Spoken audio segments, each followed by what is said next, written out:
What up, everybody? Happy Sunday. Welcome to a brand new International Comics Crusaders. Let's bring up the squad, man. First up, Mr. Dave Elliott. Me, I'm first. Then we got the man himself, Mr. Chris Buse, the king of Twitter over here. And Guten Tag. and of course, the one and only Doc Baisden. What's popping, everybody? Hey. I'm so into gin these days. I never really had gin, but now I'm really into gin. I love gin. Oh, brother, you're gin a man after my heart. Wow. What's yours? What brand? The green one. How is the green one from Britain? How is it pronounced, Dave? I'm probably going to say it wrong. The one with the Tanqueray? How do you pronounce it? Tanqueray. It's a Tanqueray. It's a Tanqueray. I absolutely love it. Absolutely love it. Oh yeah, bro. No, that gets me under the table. I've been sitting in my pantry for 2 years. Said, I don't know if I like gin. Let's try it. And say, whoa, brother, there's some good stuff. What do you add to it? Ice, just ice. I drink it on ice. You go raw. See, there's some really nice liqueur things. Where, like, I've got there's one I had recently that was lemon and ginger. Yeah, which was super nice. And there's also another one I had that was lemon and blueberry. I also think oranges. I think also go quite well with it. Well, I'm not a big orange fan for flavors. Okay, like that. So that's just me. But yeah, it's just a sip on. And if I want it to last longer, if I add a mixer to it, you don't put lime in your gin, Chris? Nope. Oh, I don't. No, not yet. Not yet. I don't put tonic water in because I know everyone talks about gin and tonics, G and T's. Yeah. No tonic. But I do like proper ginger beer in my gin. I'll give you a gin and tonic that tastes like a Sprite, son. I'll get you so tore up. You walk up thinking you had sodas. You get up, your work will be done. I promise you. Super. Hey, I'm still learning here. I don't like tonic water. It's funny. I don't like tonic water by itself, but in the mix, absolutely, because I make it taste like fucking. But what about this? What about this? As a perk, when we have a Patreon account, we set up the Comic Crusaders cocktail book. Hey, how about that one? On the next International Drinking Crusaders, right? Exactly. So you can drink with us. I'm ahead of you. I'm way ahead of you. I know, but I haven't had food. Hey, maybe what we should do 1 week is talk about, everyone talks about, like, when you have a meal, what's the right drink to have with a meal? Maybe what we should do is what's the right drink to have reading a certain comic? That's a great idea. We should do that. You know what we should do? Have the meal on screen. Dr. G is going to have breakfast, so maybe he's going to have a mimosa or something. You guys are going to be in the hard stuff by your time, and me, I have to be it's lunchtime for me. So yeah, beer time. It'll be a good show. Martini time, maybe. Oh, See that I'm not a fan of too much of the martinis. See, look, we're doing this podcast at 6 o'clock my time in the evening. So if we did this at 11 o'clock my time, so at least it would be 6 o'clock in evening your time. Well, everybody would be so trash, and then see Dave would be having a good time. He'll be close to bed. It's nighttime. Okay, show over. I'm out. The obvious progression would be for us to do shots. Maybe show up some pages, see if we can identify the artists, and then hit a shot when we're on. Absolutely. If you can't guess the inker and the letterer, you have to take a shot. Well, you know what? I last 10 minutes and I'm done. Well, I told you, I posted this on Twitter. In my new horror book, there's a drinking game based on a 78 card deck, and the 78 card deck, a French 78 card deck, has 22 tarot cards. So there's a special task when you pull out a tarot card. Of course, you have to wait for it. The Neon Devil. Depends on the deck. Summer. Depends on the deck. But in my book, it's the perfect deck. Of course, it is. Here you go. Here you go. You're going to love my new book. Summer this year. Dave is already working hard on the cover. Yeah, he is. I've had a few ideas. you hear us talking about drinking and all. It's because we're about to talk about a crazy book. You know what I mean? Yeah, you're gonna have to get into some type of crazy mental state when you start checking out this fantastic character, right? I mean, the one and only, Doc Strange. And I know Chris and you, Dave, shared some amazing images. You know our famous little PowerPoints, folks. Come on now. Yeah, they love those. Yeah, man. Because y'all be finding some shit, and I want to spend my money. Can you please give a shout out to this amazing graphic they've put here together? Yeah, right. Super. It's gorgeous. Yeah. Thank you. Beautifully done. Beautifully done. As usual. Excellent. As usual. It is. Well, I had to get in that title page of Doctor Strange, which isn't the first page, which isn't the first episode of Doctor Strange, but it's the origin where Steve Ditko gets story and art credit. Oh, and really? and in case you hadn't noticed, Doctor Strange actually looks Asian. He does, and this one absolutely does. And what's interesting is the first story. Just looking at that right now, this is the very first story of Doctor Strange. It says story by Stan Lee on it. But it was delivered completely as a pitch, completely finished and drawn by Steve Ditko. He wrote it and drew it. And Stan didn't even know he was coming in with it. Well, he didn't say that he wrote it. He said the story. I always cringe a little when somebody says, "Oh yeah, I like the Roy Thomas and bloody Gene Colan run, and I also like the Stan Lee Steve Ditko run." And I said, "Oh no, Stan Lee didn't do so much on that book. It's not Stan Lee and Steve Ditko. It is really Ditko here." Yeah, and Stan admitted it. He said it's all Steve. Yep. Steve at his finest, by the way, unencumbered. Oh yeah. Billy, what's up, Billy? Hey, Billy. And look at this. Hello there. And look at this. And look at this cover. What is missing? There is no announcement of Doctor Strange. And when you go through the story, this first appearance of Doctor Strange, isn't here. He's not even the second story. There is a horror reprint. That's the second story, and then we get to Doctor Strange. But that shows you that Stan just didn't know it was coming. It literally exactly. Hey, and there's a cover. Phil. Yeah, and there's a cover later on. We will see in a minute or two. Or I'm not sure. I might not have included it, but it says, "Oh, it's the rebirth of a new era in Marvel Comics," and he's talking about the Human Torch fighting some Z-list villain. He's not talking about Doctor Strange, who's also in the book. It's amazing.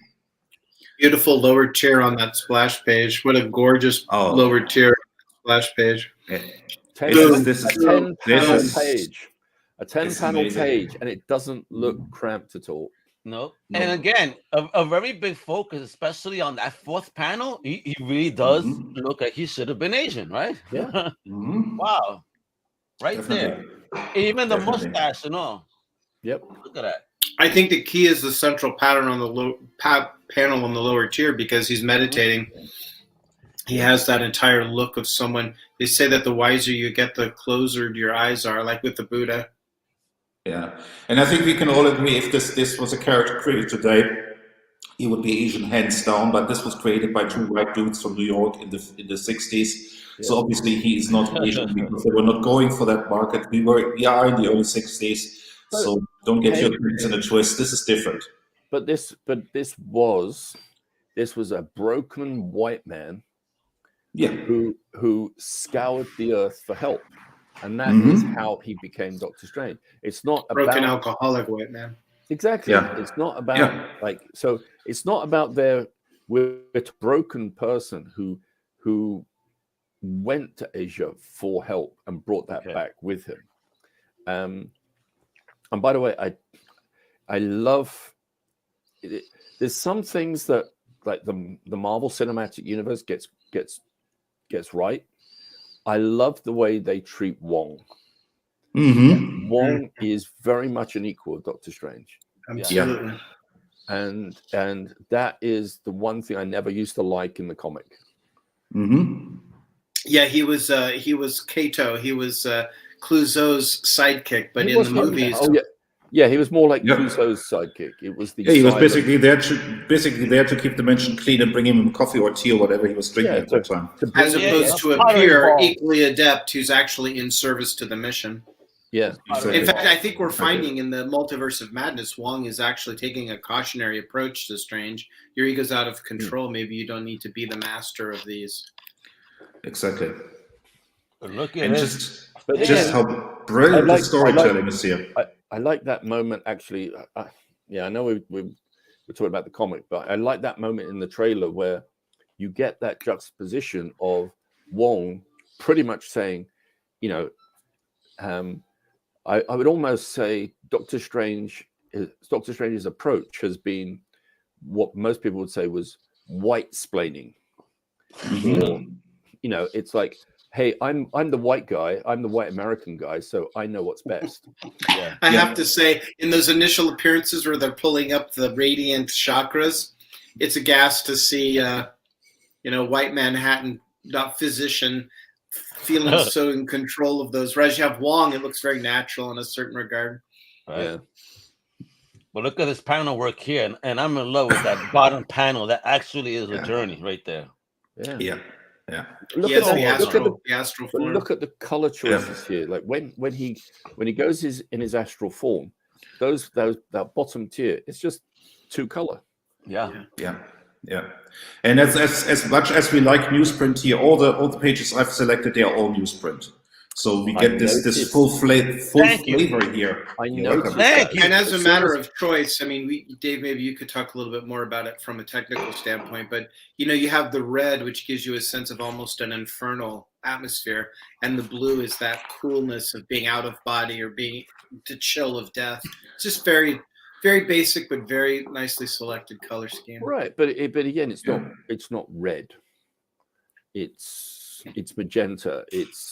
So there is that warmth against the cold, but again, magenta's hasn't got any yellow in it, so it doesn't actually have. I mean, if you it hadn't occurred to me before, but if you look at this page and if you move forward to Watchmen, where Alan Moore proudly said to Kyle Higgins, "Oh, we take the different coloring approach. We take the colors comic books normally don't use. We take the secondary colors." And if you look at this page, I mean, Steve Ditko already did it. I mean, although I do like the fact that Ozymandias is dressed in a classic purple Marvel villain outfit. Of course, because purple is the villain color, which we chose for my first novel, and we see with Dave. Dave is the villain of this. Yeah, that's what I'm saying, Evil D. Yeah. But there's a redemption arc for every villain, isn't there? Okay, so this is. I have the first a redemption arc then. Yeah, I think so.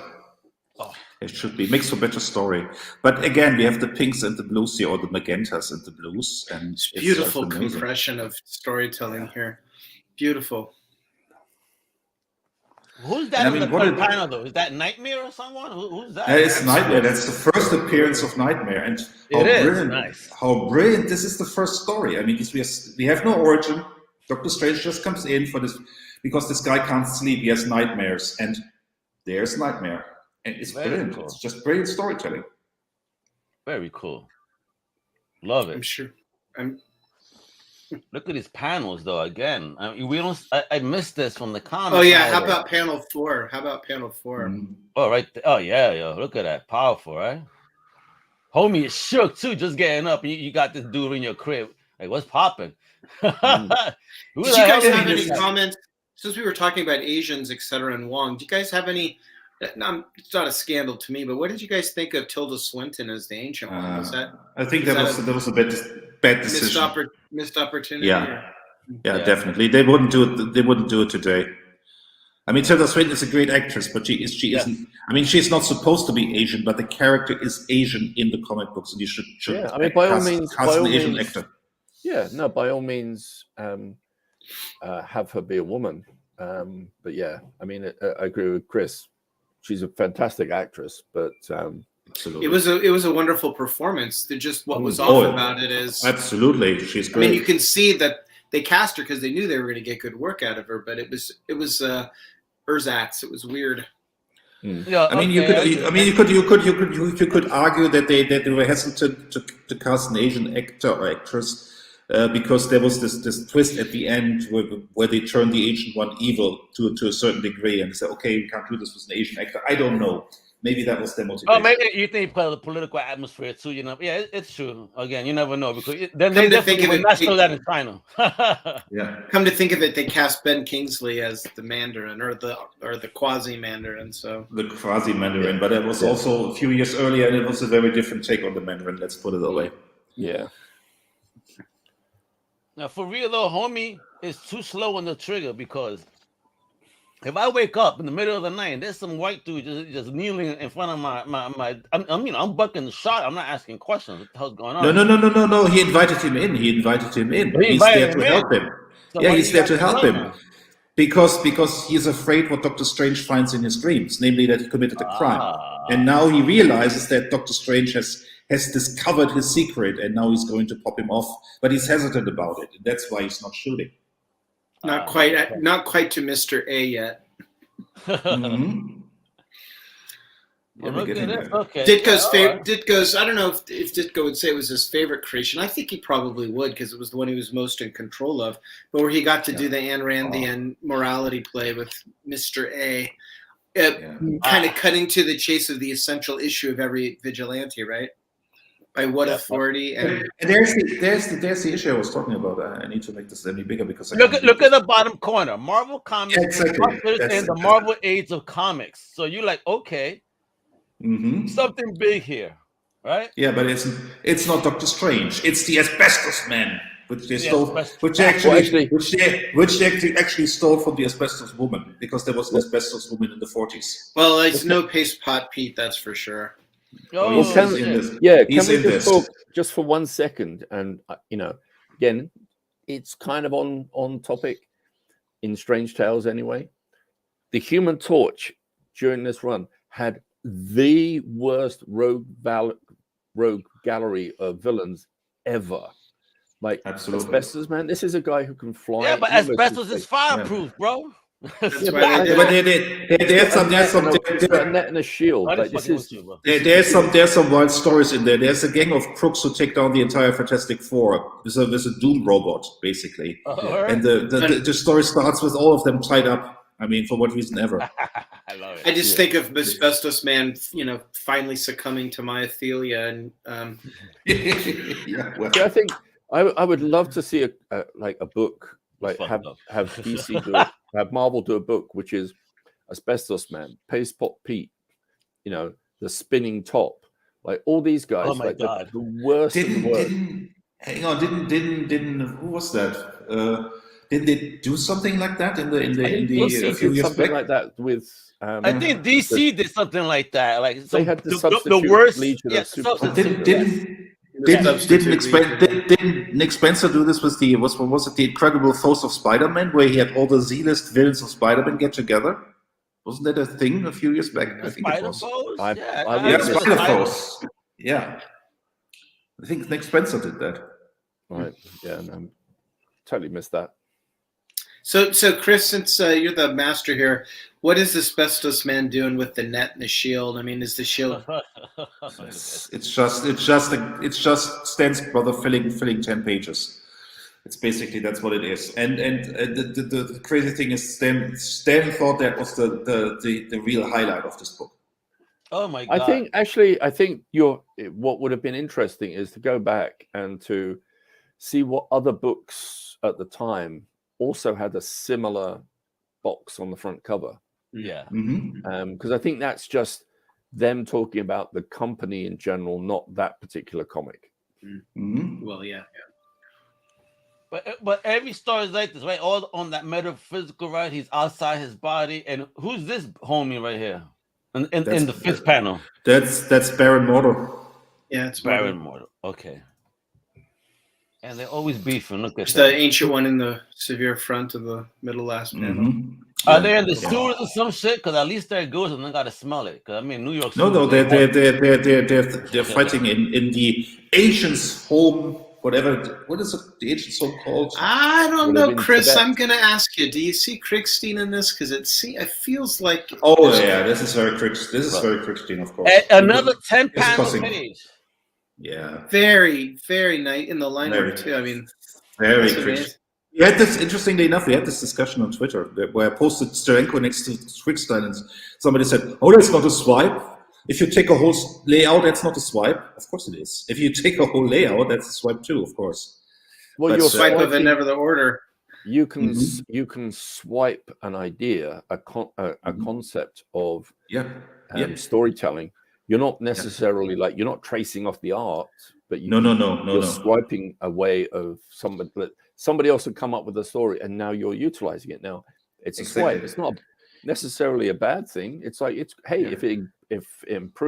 everybody's storytelling improves, it's a good thing. What I'm going against, I mean, we're not going to name that YouTuber, but I watched a YouTube video a while back from a quote-unquote comic expert who talked at length about Steranko's staccato panels, how Steranko did these staccato panels. Well, Kriegstein did that 15 years earlier. Hey, I was there you thinking go. of Dave. I was thinking of someone like Shaky Kane, who's really just absorbed the idiom of Kirby. Is he swiping Kirby? Yeah. No, he's not. He doesn't. It's not like he. He's I'm gonna inspired by. yeah, he's inspired by and he just loves that ethic. I mean, it's just like he loves Kirby so much and loves Ditko, and he just like puts those ideas into his art, and he just likes that style. Yeah, absolutely. Look at Ledron when he first started Mm. working, very Kirby, like when he was doing X-Men and what was the spin-off book, Cable. Did Cable for a while. Okay. Very Kirby style, very Kirby. I absolutely love the early issues of the Defenders Keith Giffen did.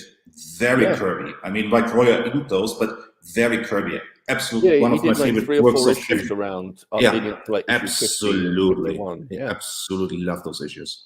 Mm-hmm. Oh, and the origin, Wow. the infamous. Oh, look at that color too. It just fucking pops, man. Now I have to say, one of the reasons I would go get those old, big, thick comics. I still do it. I go into a comic shop or a bookstore, and they have a bin. I look for the thick ones, and the reason I'm looking for the thick ones is because somewhere in the middle of there, and it's happened several times, you'll find a Ditko story you never even knew existed. It's a reprint from the late 40s, early 50s, and Ditko at his best. There's so much stuff. Yeah. There's still so much stuff out there. But just to talk about the publication history, Dr. Strange appeared in Strange Tales, I think 110, or I think it was 110, and then 11, and then he was gone from the book for 3 or 4 issues. Oh, really? Because then, for Stan, it was just another character. Well, we can put some reprints in there. Doesn't matter. And then have anything to do with eventually Ditko sometimes falling off his schedule? Probably also, but I mean, it's just I mean, if Stan were on his ball, he would say, Steve, what about that Doctor Strange character you got there? No, let's put some reprints in there. Doesn't matter.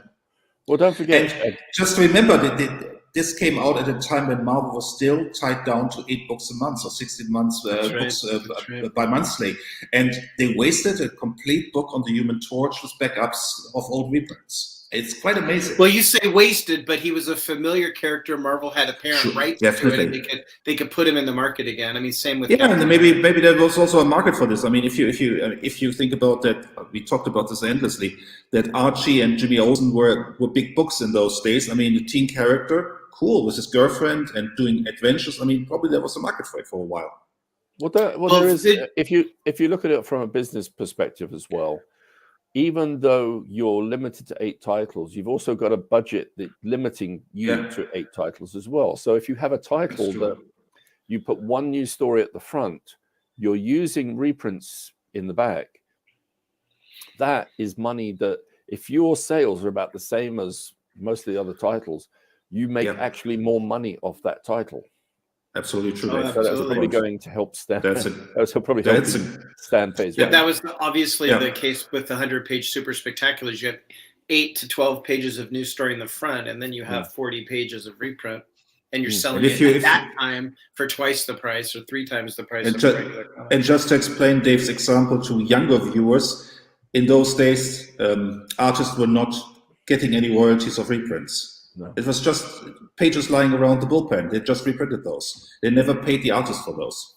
Yeah. You kind of wish sometimes, I haven't gone back over them in a while, but you wish that there was a little bit more systematic reprinting back then, instead of just kind of hodgepodging, maybe unfolding the stories a bit more. Well, they Absolutely did. When true. you think about it, like at this particular point, there wasn't. But you look at once you had Marvel Tales, Well, at that point, World's Greatest Adventures Comics, or whatever. Yeah, World's that Greatest was Comics. Stan realized that there was money to be made off the reprints. partly because they were trying to get the audience to catch up to stuff that they couldn't have found in the first place. Yeah, Very hard to exactly. find those early issues. Absolutely. And it's also interesting that they went back and changed some of the jokes to make them more adaptable to current times. Because when Spidey was making some political reference in the early 60s and they reprinted those books in the 70s, nobody was getting those, so they changed those. And also the pagination sometimes shifted, sometimes for the ad hole and sometimes because they dropped a page. And I always think then of Alan Moore, who writes in such a way where he insistently is following the pagination and the movement of the page. Whereas at that time in the reprints, Marvel was like, well, just get it together. Let's just put it out there. Oh, yeah. I mean, definitely. they had to figure out ways to somehow drop a page now and again. Sometimes they're putting two stories together, so they lose a splash page and they have to compress with, panels. Well, there was what's interesting is there was also a period where what they did was they cheated. So rather than drop a full page of comics, they would run 2 half pages in the books. 2 half pages. Oh, nice. So you'd have a double page spread usually with comics on the top half and ads on the bottom half. DC was notorious for that. Yeah, well, Marvel did it too, because in some of the reprints, you actually see where they've chopped off the 2 halves and put one under the other, but they've kept the page numbering on both half panels, half pages. Yeah. I love this middle panel on the lower tier again, just all, in terms of encapsulating the character of Strange, literally almost throwing his career behind him. He just doesn't care. You could tell. He looks like a bum in that third panel. Like he's some drunk just walking into somebody's church. Yeah, but it's once again here we see the Ditko influence here, because he's basically, sure, you have an illness, I can work on you. What are you going to pay me? I mean, this is very Enranian. Yeah, I mean, but look at him. He is. Look at that bottom panel, the second. All right, looking like such a smug, bougie Doc. No disrespect, Doc, about Doc. He's so smug. He's alive. Just make sure the deposit is going to hit this afternoon. Exactly. That's basically what it is. Yeah. I mean, you could look at his face, and then here also in this retelling, or rather not retelling, this origin story, he doesn't no longer look Asian either. Exactly. It changed the look. And we will also look at this origin story again and again. I think I selected the Dan Atkins retelling, which is also quite interesting. I kind of like it actually. But this is the original. This is the first time we see the origin of Doctor Strange. Crazy. I just love the composition of this. In the central panel of the first tier, straight on. It's almost like creating a pyramidal structure with the second panel of these kind of looking back retrospective kind of thing. What am I going to do? What's going to happen? And then you get into the third tier and you see now we're starting to move forward again. It's fascinating to me. It's fascinating storytelling.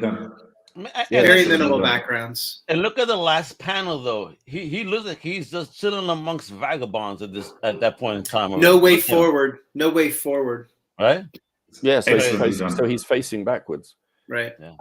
There's a excellent just Al, you mentioned just a minute ago about how the fact that he looks very white here. Yeah. Watch as you see the story progress. He is very white here, but he does go back to that slightly Asian look again by the end of the story as he becomes Doctor Strange. Okay, interesting.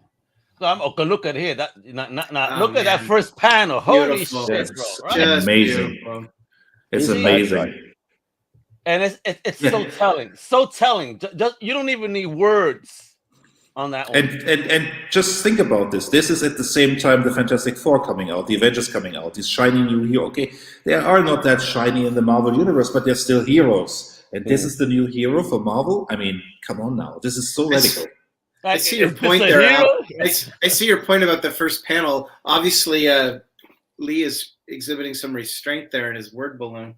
What do you think? Yeah, but you know what I'm saying? It's powerful. I mean, great panels throughout. Again, classic work. I mean, from a master. Oh, and there goes Nightmare again. And now we could see it much more pronounced because before it was just a shadow. So in this third panel, we see it's very evil. Just see how this progresses. How Nightmare is now this powerful character. It's just amazing. I mean, and Kirby Ditko is experimenting here much more with geometrical space and backgrounds, and this is just even includes a Spider-Man mask in the fourth panel here. Yeah, that's what I'm saying. I'm looking at that exactly. Yes. I love again. I mean, when you look at the last panel on this page, the compression of storytelling is amazing. You've got the exposition of the newspaper, which is what he was focused on, and now he's turning back to. But the paper right there, it's another sleep victim reported. Man cannot be awakened after 2 days of sleep. Holy shit, bro! Sleep crime. You know what it is? You know what happened? He found the best weed dealer, smoked a pound of that shit. He's just out. But I wish I had that on the indica side, Al. Heavy on the indica side. This is 20 years before Nightmare on Elm Street. Yes. Isn't it amazing? Ooh, do you think that they has some influence off this character, man? Well, according to Wes Craven, Nightmare on Elm Street is based on a real case of people from Asia who couldn't be woken up from their dreams. Al, can you go back one page? Sure. And but I'm sure Wes Craven read those comics at some point in time. I mean, he grew up without movies, but damn. Right. The sleep illness, the sleep sickness, or the intrusion, the spiritual intrusion upon your astral form in your sleep. I don't know, guys. I look at this third panel and I see shades of Sandman. Sandman, I was about to say that. Oh, yes. Oh, yes. Absolutely. Yes. Morpheus himself right there. Yes. Dream. Yes. Yeah, yo, you got it. Hell yeah, bro. Shit. Now I'm never going to see it any other way. Thank you. You fucked that up. It's not taking anything away from Dringenberg or Neil Gaiman. No, but very heavy. It's just influence, you know. And again, influence from a legend. That's respect. Absolutely not. Absolutely fine. It's remixing old stuff. That's an example of not a swipe, but an evocation and a recognition of the history of the comics and playing with the form, playing with an image. Absolutely. Which is because that obviously evolved into a whole bunch of different things. The way that he broke it down with the endless and everything was something. I mean, I'm not making the argument that Neil Gaiman swiped from mythology, but I think what he did is he reconfigured it in a lovely way. Absolutely, he contextualized it. Yeah, absolutely. I mean, look, everything everyone's done in comics has been a mixture of influences. It's taking some mythology from here. Hey, look, there's this article I read in Scientific America this week. Do you know what? That's giving me an idea for this. And it's and I'm going to dress it as mythology. Boom. You're going to take us back to even Shazam. I don't think that's a random name. I think Bill Parker actually was trying to work through some knowledge of magic and mantra with that. I think it wasn't just a random word. Or think about the Asgard tales in Thor Kirby did with Stan Lee, supposedly. And they come directly from the Norse mythology. I mean, and we contextualized this as a superhero book. Well, here we go back to Kirby again with the new gods, as Dave likes to talk about, and as the Eternals. Like Kirby was steeped in world mythology, clearly. Absolutely. Yeah. But just look at how visually arresting this is. I mean, how he breaks this down and how perfect this is. This is unlike anything that had been seen. I mean, there's a few artists who a little bit like Steve Ditko, who nobody remembers these days, but this is just amazing. Now, if you go back one more time, Al, just to the page before this, I don't want to beat this to death, but the way he continually brings Strange into profile I mean, the emphasis on Strange here is amazing. The second panel, the fifth panel, and the third panel as well. It's just amazing. It's an amazing way of keeping us intrigued with the character as he's unfolding his thought process. Love it. And if you didn't know anything about this character, just looking at these pages, he looks again very Asian. Mm-hmm. And there's the tension in the panels, and I don't know if that's because of the close-ups exactly, but there's a lot of tension in this. You're like, what's happening with this person? You know, it's not a straightforward lots of action. It's a lot of internal work. It's a lot of ruminating on what's about to happen. It's a lot of conjuring, if you will. Yeah. Talk about conjuring. Here we go. I mean, you gotta be on sound to be on this level of thought. Out of body, going through this and that. I mean, flying fangs. Jeez, the tentacles. I mean, this is just crazy. It is. It's just amazing. This is just the 60s, folks. This is the 60s, folks. I wasn't even a thought then, but you guys, I don't know. Still the early 60s. I don't think Steve was. He was just high on talent. Look at this. I am curious, and I have never investigated it. What was Ditko's relationship to occultism? If he was actually looking through those things randomly for images, or if he had a sensibility. I always have the feeling that he was very interested, obviously, in dreams, but his constant evocation of astral projection I find really intriguing. When he meets Dormammu, and he meets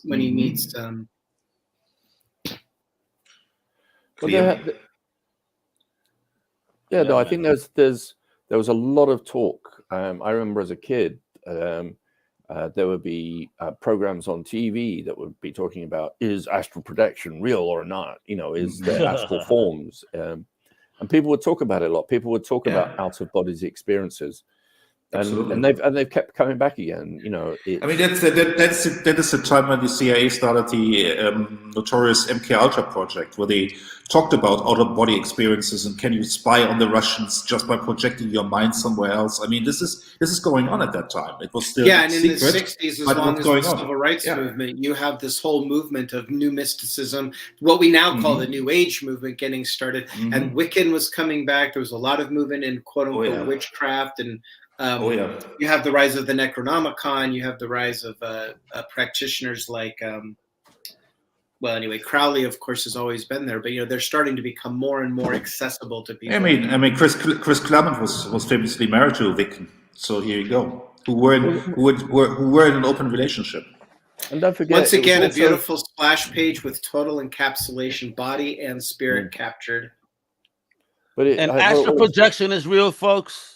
What is that? Meditate. You feel your spirit come out your body. It's the scariest all I was going to add to that is that at the time, I think a lot of people were looking for any sort of proof that there was some sort of afterlife. Yeah. And an astral form meant that that the soul is real, right? Of us, so that could be the soul. And if our body dies, maybe that goes on. There were a lot of books at that time about reincarnation or out-of-body experience. It was in the zeitgeist. I mean, of course. Which takes us back to this zeitgeist. Very nice, Chris. Which takes us back to the spiritualism of the turn of the century. You have Houdini going to seances, looking for a way over to the other side, etc. Yep. Notice how American I pronounce the word, because it's actually a German word, and we would say zeitgeist, of course. Zeitgeist, the spirit of the time. No pun at all. That was a beautiful multilingual pun there. Always hard on the consonants here. We always love those hard consonants. You know what? That means we're having a crazy influence on Chris. He pronounced it American. He said, "Look at that." Yeah, that's how you do it. Just being polite to us. Zeitgeist. Okay, this is one of the earliest appearances of Clea, and look how in charge she looks. I mean, she is the boss here. So what's her first appearance? So this is not her first appearance? This is the first appearance of Dormammu, so this is also the first appearance of Clea. Okay. Well, here you go. When you start talking again about the mysticism, you have the character that is the Shakti looking at the active force, or Doctor Strange going, are you out of your mind? Are you aware of the responsibilities? Do you understand the consequences of your sorcery? It's wonderful. Yeah. It's also it's a bit, I guess you could say it's a little bit sexist, the fact that it's like, I sent someone behind me. I was right, it's a girl. Yeah. Just showing the level of Strange's accomplishment at that point. Right, But seriously, I mean, later when we go into the Roy Thomas issues, we really see the sugar daddy relationship between Doctor Strange and Clea. Clea is much younger, and Doctor Strange says, "Oh no, you live on Earth. I have this nice apartment here for you. I come by and visit. I paid this apartment for you." I mean, what's going on there? I mean, what's happening there? Totally honorable, I'm sure. Paying the bills, Yeah, absolutely. He be paying them Absolutely. bills. He just wants companionship, folks. Come on. Well, again, if we're talking about astral projection, and there's the whole question of the tantrism, then there's the whole question of the united forces of the Shakti and the Shiva coming together so that you have an amplification of mutual power. Oh, really, yo? So where's my Shakti? Oh, the or whatever? Doc is dropping some serious knowledge here. Yeah. I mean, you could look at Clea in this respect as being the amplifier as well as the anchor. So if you're doing an astral projection and you're leaving your body and you are in theory anchored with that silver thread, that can become very attenuated, and it can become the means of vulnerability and access. And Clea might be the individual who's holding. And what is her hair color? Silver. And here you go. Yep. Look at this. In gorgeous panels, here we see Dormammu. Look at him. What I didn't choose, I didn't go in there because now we're going to the Dan Atkins one. We'll talk about this in a minute. Can we go back? Because what Ditko now did, just to sum up, Ditko's achievement of Doctor Strange's, he launched into a 14-part story arc. It's one story, 14 issues long. I mean, it's only 10 pages, but still it's 14 parts. And at some point, Stan Lee just gave up. He said, "Okay, I can't just say here, I wrote this. I give the story credit to Steve," because he had no idea what was going on here anymore. And this is one of the best Doctor Strange stories. You know why? Because Stan was gonna start thinking, "Hey, people are gonna think I'm fucking on drugs if I keep saying I wrote this shit." Yeah. I have a personality. So Chris, what's the run here? That long story that you're talking about, Strange Tales. It's Strange Tales, I believe, 142 to 150 something. But you can go on Comic Crusaders, go into Comic Book Confidential, because I wrote about Doctor Strange. I have 3 columns there. Go on Comic Crusaders, Comic Book Confidential. I wrote about Doctor Strange, and I talked about this run like 3 years ago in detail. Damn, 3 years ago. Jesus Christ, Chris. How time flies, right? Wow. Yeah. Tempus fugit, ergo carpe diem. But what happened next was that Stan was off the book around 160 or something. He was leaving Marvel, as we all know, and then Stan was tasked with writing Doctor Strange, and these stories are really dreadful. And the art is not good. I mean, I love Mary Severin. I like Bill Everett, but the art is also very rushed. And this is when Doctor Strange, when we have Nick Fury coming in and so on. The book is getting better, but because of Nick Fury. It begs the question again: how much Ditko understood, or how much he was trying to bring, and call it legitimate occultism into the story, which absolutely.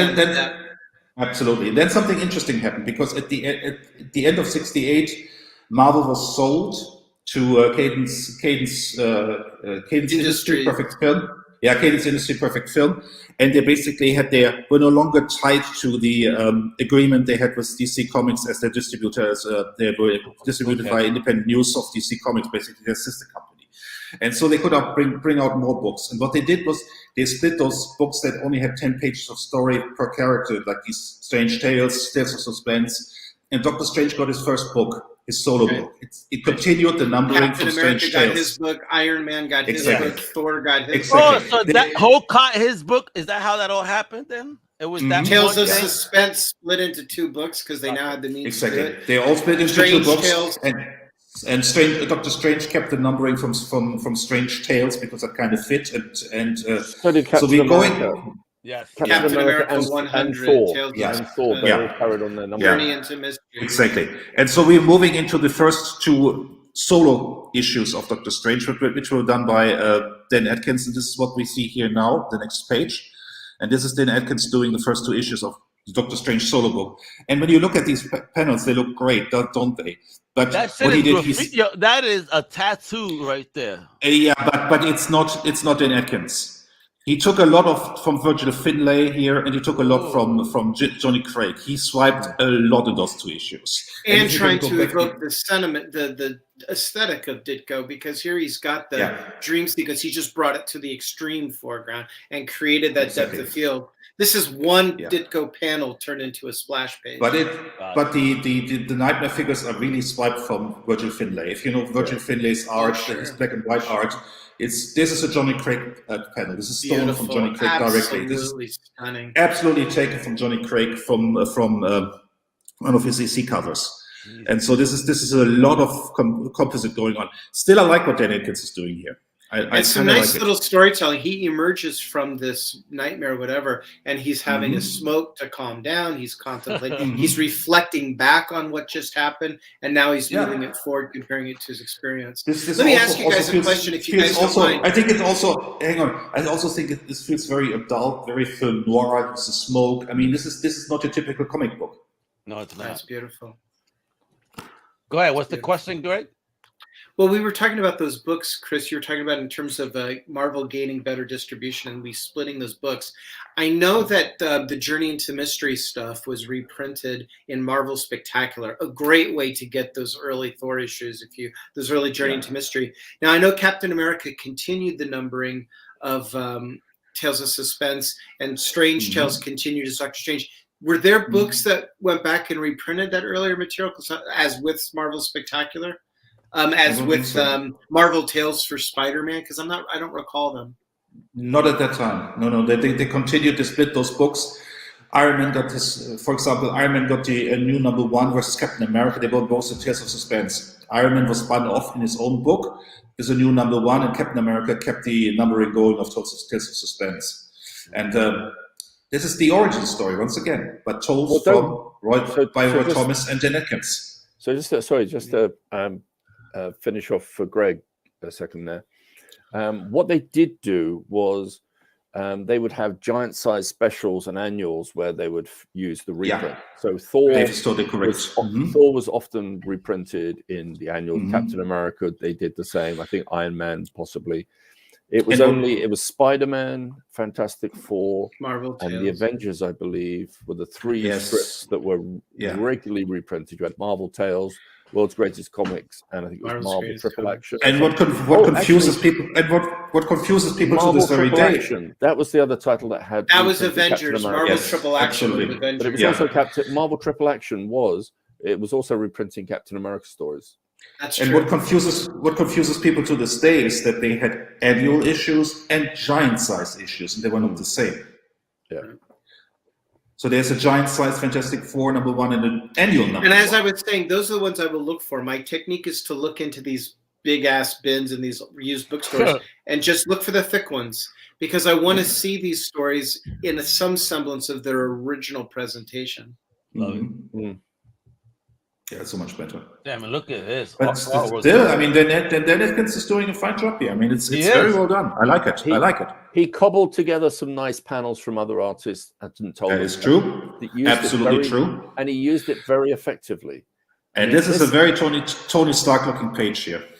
And here, of course, we're evoking the coming alcoholism, or the emphasis on the alcoholism. But look at that hand in the third panel. Yeah, that hand that's got to be like a Jack Kirby or a Herb Trimpe hand. It's not a, it's so stylistically removed. From I'm laughing because Dave, that's a great call out. The Herb Trimpe hand. Absolutely, that's a very Herb Trimpe hand. Yeah, Dave is totally right there. But you also see what's coming. I mean, there's a lot of Gene Colan in this. I mean, this is already. Well, you can see why they would choose Gene Colan. Absolutely, you can see why they would choose him.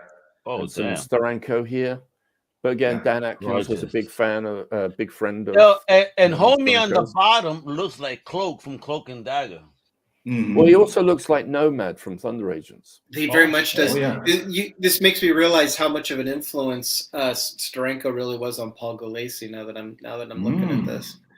Oh, absolutely. Paul Gulacy, there's no hiding Jim Steranko's. I love Paul Gulacy's work, but you cannot say that. You can't even unless you've never seen Steranko, Yeah, Not going absolutely. with Paul Gulacy's work. I wasn't comparing them. The influence seems evident. No, That's it's very very strong. early, His storytelling, in his earlier work, very strong. Yeah. And this is Gene Colan coming on the book now. I mean, this is Roy Thomas writing now, and I really like this run. The last couple of issues, and before they canceled it eventually in the 180s. But this is a great run by Roy Thomas and Gene Colan and Tom Palmer. This is such a fantastic series of stories. And again, I think they were a good team on Tomb of Dracula as well. Yeah. Oh, and definitely. It's funny how Gene Colan isn't held within the same breadth of at least Steve Ditko. Yeah, that's fascinating. You know, it's his artwork and his influence. Like, so you know, when it comes to Doctor Strange, my favorite runs are obviously Steve Ditko's original run and Gene Colan's. And when it comes to Daredevil, it's Wally Wood and Gene Colan. You can see it just here. This is where you take that aesthetic of Ditko, and now it's starting to get depth of field. You know, now we're starting to open it up a bit. It's fascinating. And the interesting thing is also when I posted this on Twitter, and then a lot of people said, "Oh no, Frank Brunner is my favorite Doctor Strange artist." Brunner, and I say, well, there's a lot of Jim Starlin and Frank Brunner at that time. There's a lot of Jim Starlin in there, versus Gene Colan is very, very much his own artist at this point. Yeah, but what he did though is he made you, like, you know, when Steve Ditko's was so abstract, his backgrounds, and when he went into other dimensions, they were so abstract. But Gene Colan took them and just made them more, made them more real, shall we say? That's the name of the depth of field. You've got a different scope, a different sense of dimension, and the characters almost seem more enfleshed in a way. Of course, he's a much more realistic illustrative artist. But oh my God! Look at this! Look at this! I mean, the guy is rocking on this book. I mean, this is his third issue of the book, or his second issue of the book. Oh, I mean, he's rocking it.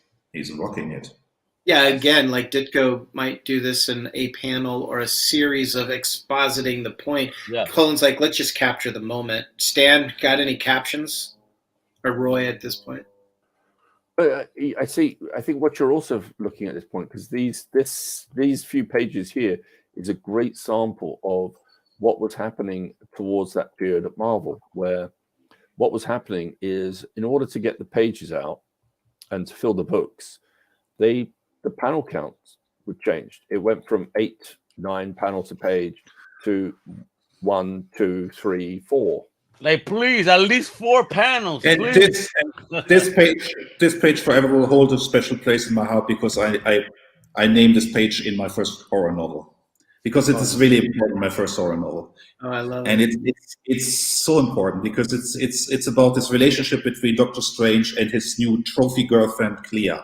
And he's basically, don't show your powers and go to the department, I read it for you. And it's quite fascinating what's going on here. Roy Thomas was really on the ball here. I was just going to say, this is a good page that shows you that Roy Thomas had his own version of Stan Lee's loquaciousness. You know, it's probably over-analyzing this, but I love the panel, this odd panel layout, because you can look at that central panel as being the configuration of the descending triangle, which is what's going on here. But it's also quite interesting when you go back to Stan Lee, but if you go back to Stan Lee and the early Fantastic Four issues, the Invisible Woman is basically his wife Joan in the background. She's invisible, and here now we come into the 60s, and the women take charge, they take power, and Roy Thomas is reflecting this. He's just got married here. He has his own wife to deal with, and it's a lot is going on here. But this is a classic Colan page. Holy cow! But what's Look interesting, at that Psycho on that second panel. Jesus Christ! In that previous page, is the fact that Doctor Strange forces Clea down, rather than just say, rather than just talk to her and just say, "Hey, actually, you better not show off. Like, come back." He doesn't. He doesn't even try that. He forces her down with a spell. He's not talking to her. This is the breakdown between the communication between the sexes. But what's also key to that relationship? And of course, but what's so interesting? I was just going to say, What's he has that thought balloon where he says, "Fortunately, my powers are much greater than hers." Exactly. Again, If you ever think there's so, that assumption, and as we find as the relationship unfolds, Clea eventually liberates herself from his oppression. Exactly. This power imbalance is gone later. But what's so interesting is here we see a very, very huge influence of Rosemary's Baby, and there's a huge Polanski influence going on here. But it's also, for the first time, we see a dirtier New York. It's not this film noir New York of the 1940s we saw in the earlier 60s issues. This is now the dirty late 60s New York, where you can't go out on the street, where you have devil worship going on. This is quite interesting. Basically capturing Manhattan of the time. Yeah, and you've got and the streets are wet, so he's got the reflections. Again, I'm not claiming consciousness on these parts. I do think it's in the DNA that Ditko laid down. But again, you have that notion of the Shakti being the motive force, and then you have the masculine who's trying to harness it, but doing it in a heroic, unconscious way, where he's creating more trouble, as we're seeing in the new Doctor Strange movie, creating more trouble. And all through those Doctor Strange movies, you have, I think it's actually good that they cast the Ancient One as a female, because she's imparting the power to him, but she's also saying to him, in the midst of holding this power, you must take account for the consequences of how you employ it. And it's typical of the male hero to just rush head on with the power. I've got the means, let's do it. But what's also going on here in this mini arc is the Sons of Satanish is you have the outsiders, the working class people, the imbeciles, we would say today, who crave power and who turn to the devil. There's a lot of Anton LaVey in here. There's a lot of influences in here. Roy Thomas picked up in the zeitgeist again, and he's melted into the story. Doing in the Tomb of Dracula. It's very interesting. Yeah. And this is a cover that freaked me out as a kid. Basically, now they're turning clear against Doctor Strange, and quite what's going on here. It's quite amazing. Again, with the storytelling, where you have him turning into the confrontation. And this is only a few years away from the Tomb of Dracula. I mean, this is already going there. When Colin's line was still a bit cleaner. I just love the panel usage, fractured looking pages and all, kind of really like. This is what Neil Adams tried something similar to this on X-Men at that time. Well, it's like he's taking that strange abstraction within the Ditko panel and trying to do it in the panel arrangements as well. It's it's very fragmented. Look at that. That's very nice storytelling here also.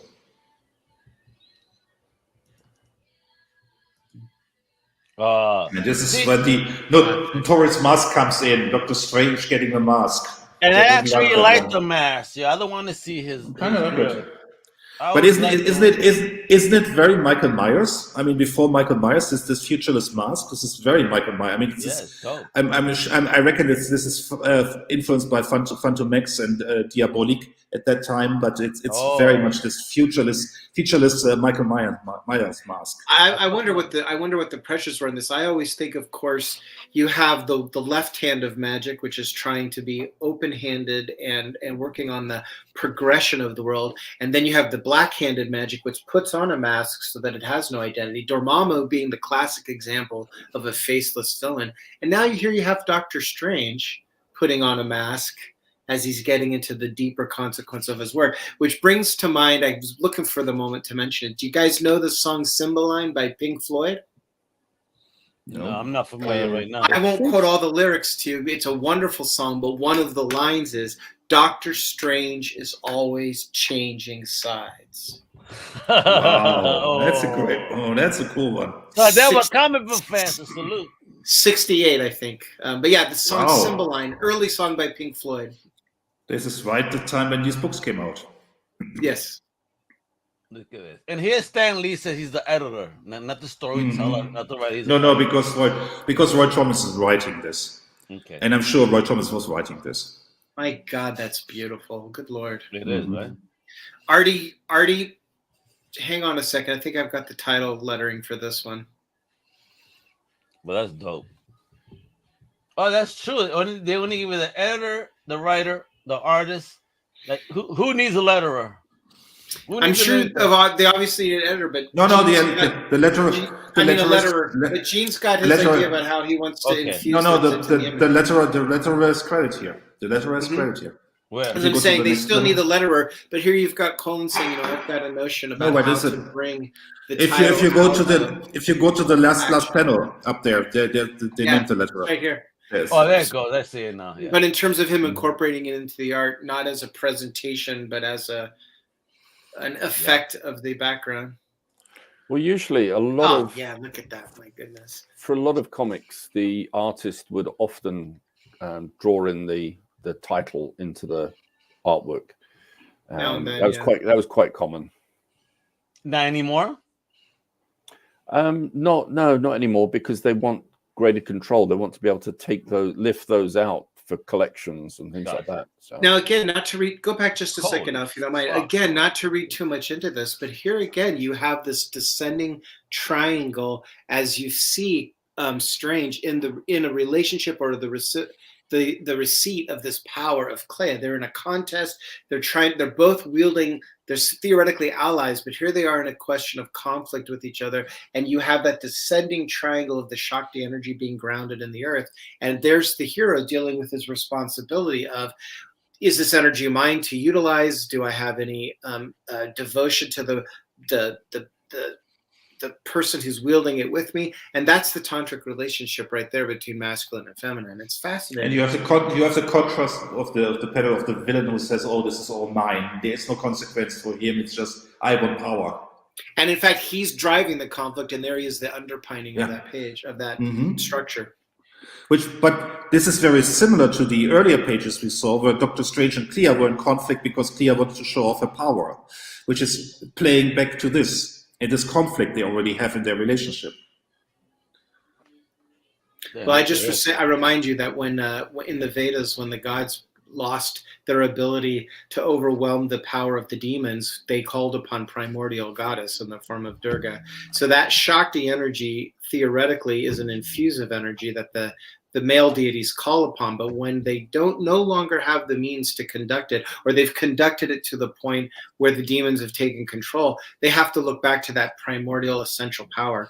And it doesn't surprise me, particularly in this era, but also in terms of the narrative, that Clea would want to be recognized in her own right.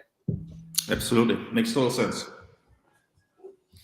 And this is the younger generation. This is really. There he goes. Yeah, what a look. That's Spawn Strange right there. Mm-hmm. He looks like he's wearing Nighthawks. You guys remember Nighthawk from the Defenders? Yeah. Kind of has the same. It kind of looks like. Here he looks like drawn by Herb Trimp. Mm-hmm. I mean, historically they did this because the sales were tanking, and they wanted to make him more like a superhero. Well, and that's why they also put him. That's why Roy Thomas also put him as a guest star into the Avengers with this look.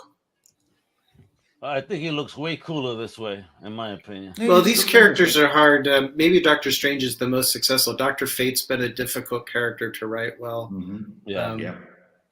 I think Englehart tried to do a little bit of this with Madame Xanadu from. Is this BWS or something? Yep. So that looks like this is Barry Winsor Smith, inked by Dan Atkins again. Dan Atkins coming back here. But this is, I mean, just to think about it, what was it, 5 weeks ago, 6 weeks ago, we looked at this, remember this mini-skirted shot of Jean by Barry Winsor Smith from the X-Men. This is only 5-6 years later. I mean, what a growth of an artist. Yes, absolutely. I could tell immediately. I'm like, damn, BWS. And also being allowed to do his own thing a little bit, not trying to go in the Marvel style. So just in case we just kind of want to track those issues. I mean, they are all collected. You can all buy them as collections, not as nicely colored as these. Doctor Strange was cancelled with issue 181. Strange Tales was basically. And then they put him into Marvel Premiere a few years later, before he got a new solo title. He was in Marvel Premiere, starting with issue 3. This is issue 3. Oh, that's what this is. Okay. And look at the heavy use of reds on this. I was thinking about that. Heavy use of red. Go back to the page before for just a second now. Almost like that red. Are these contiguous? It's like the reds are merging. Yeah. I love how they cut off. He's walking down Bleecker Street, and then they cut it off at that critical moment there. Oh, yeah, there you go. Great for you. Can you expand on why you think Dr. Fate has been difficult to write? I love Dr. Fate and have a number of books, but he has no traction. David, that's a great question. I can tell you why Dr. Fate is difficult to write, because I also I've gods in my books now. In my second book, I have now gods in my second horror novel.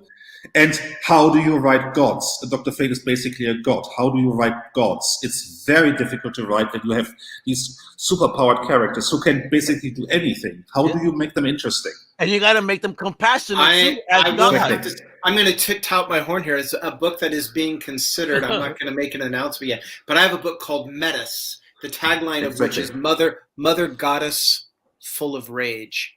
And this is an ancient goddess This is an ancient goddess. Man, watch out, your balls are about to get ripped off. Elle basically nailed it. Elle basically nailed it, because I have the devil taking your soul just to give the devil's child a compassion, because the devil has no compassion. That's why he's stealing a soul. And this is exactly what it is. You have to ground these characters. You have to make them relatable in a human sense. You have to make them understand the world as a child. It's quite interesting. I would make the argument that Satan is not against compassion. He loves to suffer with others. In fact, he likes to instill suffering in others. So I mean, it's a question he doesn't have compassion. But compassion literally means to suffer with someone. So you can induce, you can empathize with someone's suffering, and you can induce another suffering, which is the psychopathic route of doing things. Absolutely. So you have the same issue with Son of Satan as you have with Orion of the New Gods. He's being given to a different form of compassion or of suffering. For what purpose? Is it to suffer with others and retrieve them from their misery? Now getting deeper here. Wait for my new book. But what I can tell you, Granny Goodness is the exemplar of driving people into misery. But what I can tell you, this is also. But what I can tell you, how you limit a god is basically by making the god realize that even though you know the future, and there are many futures, you're tied by the realization that when you change one future, you will change a lot of things. And a god cannot change everything. Not to be theological with you, but one of the ways you make a god form digestible or accessible or human is you put him in human form. That is the story of Jesus Christ in the New Testament. You have God in his omniscience, having responded to the argument of Job at the end of the Old Testament, coming into human form as an act of reparation, as an act of contrition, and then resurrecting himself by saying, not only can I have this human experience and maybe demonstrate to my audience what it means to have internal divinity, but going through suffering, come back to the passion, going through the suffering of. And you have just summarized the backbone of my horror novel trilogy, because that's basically the story. It's the story of Jesus Christ as the Antichrist. Well, what I suggest in Metis is that the goddess herself comes back and says, "What the hell?" And then herself is the doorway for. You wait. It's all there. But let's go back to Doctor Strange. This is not my book pitching hour here. This is Doctor Strange. This is to the point. Doctor Strange himself has been revealed. He's been infused. He's been handed the keys to his mystic energy. No better example of that, of his astral form. He is, in that respect, enlightened into his mystical inner self. But the ego of the character, the human ego of the character, requires not only his own suffering to come to some understanding of that power and the consequences of using that power. Flash to shot of Cumberbatch going, now the shit is on, as he turns into Doctor. But also I just want to say, inflicting pain on all of those around him. But this is also once again this is going full circle, because Doctor Strange has these powers that are never really fully defined. He's limited by his own humanness, by his own human frailty. That makes him interesting, because that makes him a Christ figure in the classic sense that we're talking about. So Absolutely. Again, to go back to Clea, who has the capacity, being consistently the victim of his egoic I'm the PowerPoint, saying to him, there are other ways to conduct this power. There are other ways to define this power. Which And is it becomes a hallmark component. to Roy Thomas. It becomes a hallmark of the relationship, that need not to liberate her as a woman alone, but to liberate the power that is available to Strange if he can come to terms with it. Absolutely. What do you guys think about this? This is also letting Clea be Clea. This is also a very important point. What do you guys think of this look now of Strange when he's in that medical physical form, if you will? Because before he was basically black and white, but now they're throwing blue hues into that metaphysical form. Create it's a cliche of spectral form to be in a blue wash. Finally, though, because initially he was like a ghost. He still has an interesting choice. Has illustrative detail, he's not as abstractified as Ditka would have made him here. And look at the ancient one here. Now you were talking about Christ. He looks like a Christ, like figure that has been suffering here. Yeah. What's the basis of the suffering ultimately? Again, I think it's in the DNA of the character. Ultimately, the suffering is the ego's desire to aggrandize itself into a position of power and authority, and yet rather than respecting the privilege or maybe some of the ethics of that position, just using it for one's own sake. And Strange's story is definitely this weird notion where he's given more power than he could possibly imagine, but he can't utilize it from a place of his ego. At least utilize it well. Which makes for an amazing story. Amazing storytelling with amazing artwork. I mean, I'm digging BWF on this motherfucker. Yeah, absolutely. Holy shit! This is incredible. But what's the year here, Chris? This is 71, 72. Wow. Now you can look at this and say, I can look it up. Hang on a second. I will look it up. Hang on a second. You can look at this and quite viscerally go, well, but it's not Ditko, but it's so beautiful in its own right. It's beautiful. The coloring. And this is the amazing thing about Twitter. You got to love Twitter, because when I was posting this, I said, "Oh, who's the best Doctor Strange artist? Give me your opinion." And one guy said, well, definitely not Barry Winsor Smith. He only drew like 50 or 30 pages. He cannot be counted as a great Doctor Strange artist because he didn't do so much work on the title. So, wow. Excuse me? What's going on here? I'm not looking at the page count. Yeah, it's not page count, but he did draw this beautifully, you ass. Exactly. I won't say he's the best or my favorite, but once again... No, but he's certainly up there. Rogers had a fine run on Doctor Strange, had some fine... Yeah. I mean, stop paying out people on the run. Always comparing the size. What are you? Hey. Yeah, exactly. I'm just saying. I mean, even though if it could have been just the 30 pages, I think he did fantastic. I recognized it immediately, and it looks beautiful. Well, yeah, by that measure, no one can stand next to Kirby for sure. Page count. Yeah, I mean, look at this. You look at Nightmare and how he does Nightmare here. He looks less Morpheus here. Okay, we're in 72 now. So this is 1972.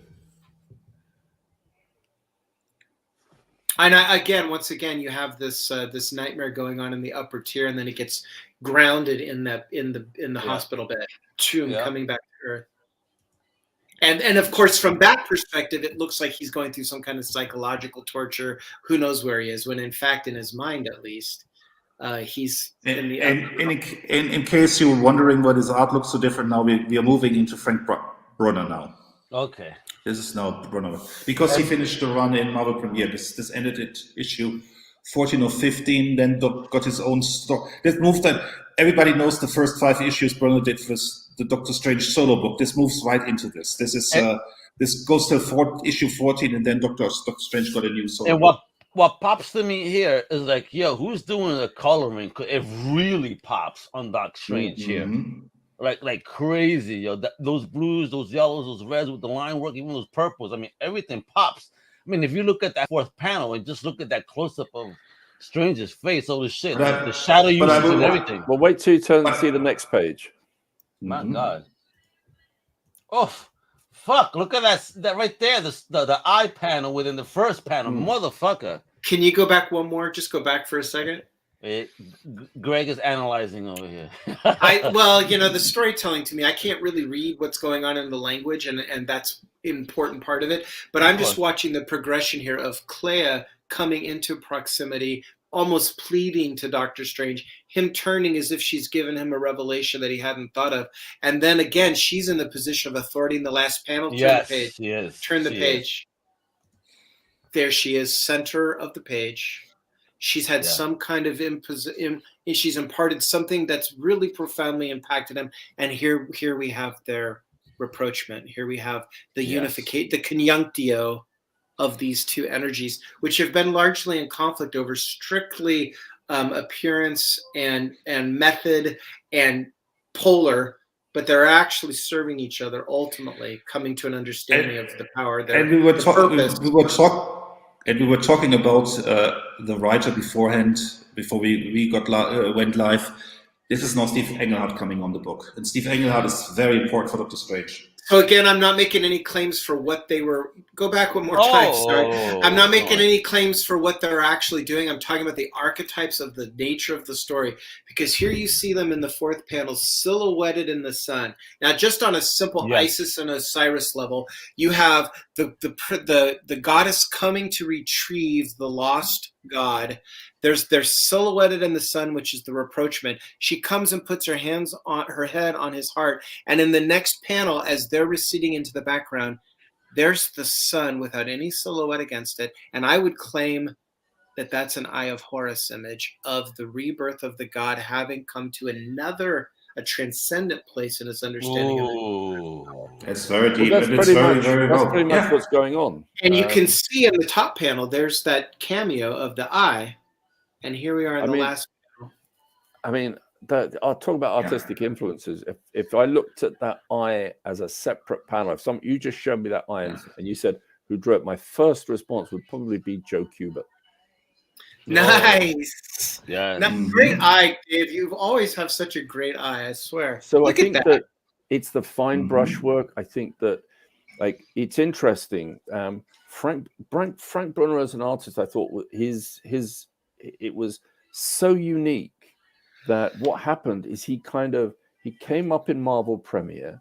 He had these amazing 5-6 issues on Doctor Strange. He did a couple of issues of Howard the Duck, and then went. Yeah. And his artwork declined rapidly, very quickly. Yeah. Al, could you do me a favor and go back again? Because the page before this one, because Dave really highlighted this as the climax. But if you go back to the page before this, this whole notion of them coming back into a position. Now here you have in the first panel, Doctor Strange looking into this abstractified sun. Clea is offering his information. In the lower last panel, there it is. There's the lizard, right?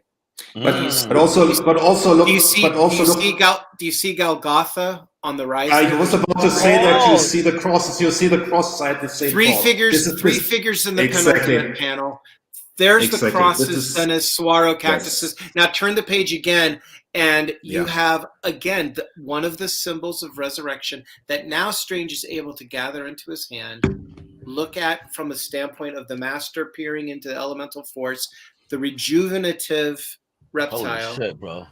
Exactly. So there's how much of this is conscious? I don't even care. It's right there. Yeah, it is. But the way the cactuses are in exactly the same place on both pages. And Engelhardt was also deep into this stuff. I mean, Engelhardt was really, really deep into the spiritual. Right here in the first panel, yeah.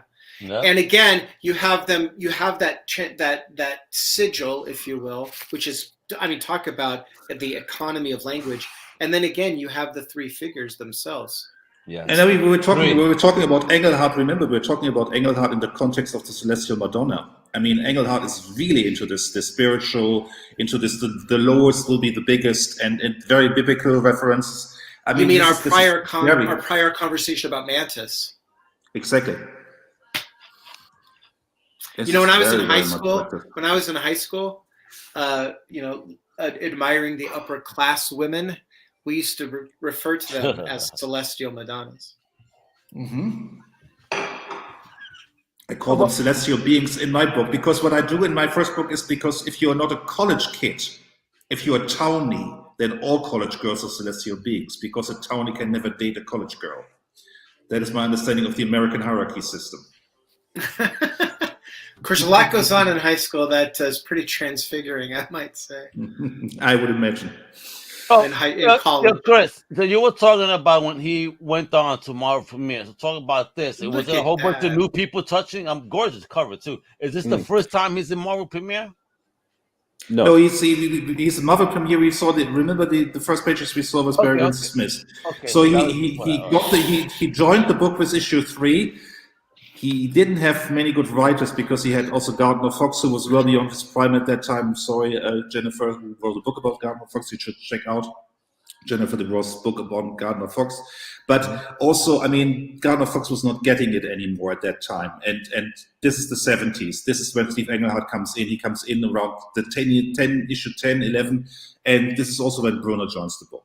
So Englehart and Bruno are really... Fox was a classically formulaic writer, and this is absolutely. He was very pulp. He was very pulp. He was a great guy coming from the 40s, and he invented many classical comic book characters. But this is the 70s. This is a different time. This is a different. One thing I love about this cover is it encapsulates, in my idea, the thematic nature of Doctor Strange. Black magic. Doctor Strange is, in theory, the opponent of black magic. Here you have the yin and the yang, or the polar aspects of the energy that he's trying to contain. And of course, it says it right there. Not all my power can save me. It's not about your power. It's about your utilization of it. A good example of that in the MCU is when Strange creates that time loop where he's going back to Dormammu. Let's do this 1,000 times. That's an example of not an aggressive, assaultive use of the power, but an intricately cunning use of the power. And exactly. It's not about your power, Doctor Strange. That's the lesson. But this is the whole journey. He has to learn this. This is the whole journey here. And as Dave said, I mean, this is early Brunner. I mean, this artbook is incredible. The early look Brunner. At that, look at this. Did somebody mention Brunner is influenced by Starlin? I said that. That is very Starlin. This is very Starlin. But this is also every early heavy metal and prog rock album of this early 70s, isn't it? Yo, Greg, look, Dave is going back to your comment about the sun. Yes, Dave. Yes, indeed. So, in terms of archetypal psychology, just to evoke this momentarily, and you see it in this cover. Actually, this skull is creating a mandala, a circular structure, and that's the structure of completion or coming to the consequences or the terms of the endeavor. So a halo is basically representative of someone who is no longer encumbered, or to some degree shed of those egoic forces that allow the radiance to appear. The radiance is now allowed to appear. And it's not necessarily appearing from a lower chakra. You notice here that here is Doctor Strange in the very maw of death. And it's right at his heart chakra. This green light of the maw of death is right at his heart chakra. So when you get to the point where you've integrated these energies, because we're all energy, and you've found a way to conduct them, not necessarily for your own black magic, but for the sake of some higher purpose, that fluoresces. The idea is that fluoresces into the crown. And when the crown is radiant, you have exactly what you're talking about, David, which is the aura. And I love that you pointed that out, because that's a crucial point, is we've come to a moment of understanding. Now, maybe we've got further, I guarantee you we have further subterranean adventures ahead of us. But now we have some, and I think Alan Moore did this so beautifully in Promethea. We have greater, not the whole key, not the entire way, but we have more of an understanding of the sigils and the runes that are going to lead us through these doorways. Ah, shit. Deep. I just wanted to say, if you go back one page. Sure, my brother. If you look at this for a second, particularly that top panel, it reminds me very much of what it's like a Neil Adams panel from Dead Man and Aquaman. Yeah. Yes. Even the coloring. Very Neil Adams. Yeah. Very Neil Adams. Now, don't forget, in that period of Frank Brunner's run on Doctor Strange, the Crusty Bunkers inked him on a couple of issues. This is actually inked by the Krusty Bunker. So you're so right that's on the money here. That's Wait. Neil Adams here. You got me smiling. You got Greg smiling. Please explain to the people that are not in the know. Muscle Shoals has got the Swampers. They've been known to pick us on. Krusty Bunkers. Basically, the Krusty Bunkers. Was the Continuity Studios. Basically Neil Adams, Ralph Rees, Dick Giordano, Terry Austin, Mike Nesser to a certain degree, I think. Yeah, Mike Nasser, very nice. Yeah. Eventually, they all basically chipped in. Like Krusty Bunkers were also very heavily involved in the first Superman versus Spider-Man collection. Nice. So that was the sort of group pseudonym they used. So sometimes you had a panel inked by Neil Adams, sometimes you had a panel inked by Dick Giordano to help out the artist who was a friend of theirs. I love Giordano's work because he had that slick Neil Adams inking line, but he had his own idiom, his own style. Yeah. Well, what they would do is if you go back if you have a copy of the Superman versus Spider-Man book, you look through it. It was a different type of breakdown. So Dick Giordano was doing most of the figure work, but you had guys like Terry Austin and I think Bob Wycheck were doing backgrounds. So all the buildings, any steel work, bridge work, anything that looked clean and so that's all Terry Austin. Gotcha. Trace back for a second, Al. Trace back for a second. I just want to give a prop to Frank Bruner in his run here. Go back one more. If you look at the lower panel. Panel 3. Okay. There's a lot of portraiture. We've seen a lot of portraiture of Doctor Strange throughout these pages, and this is a lovely Bruner portrait of Doctor Strange. Yes. Well, it's the body language. It's not just.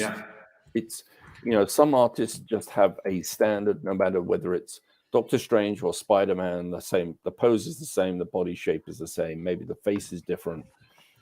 Here, you look at the hands, like they've all. He's going for unique poses with the hands and the body. In fact, in the next to the penultimate panel, you have him the hand gesture, kind of closing the portal, bringing himself back home, and using the chevron of the flower of life. There, it's beautiful. It is. It's well done. Man, let's hopefully we could get past this page, folks. And this is very Steranko here. This is very Steranko. Jim Starlin, not Steranko. Jim Starlin. It is Jim. Is it Jim Starlin? Lower left. I think no. That's not Jim Starlin, but it's very Starlin influence. It is though because I'm looking at this and I'm thinking like, yo, this is so Starlin, yo. Thank you. Because for me, I'm like, shit, this is like Jim Starlin work. Fantastically done. Gorgeous page.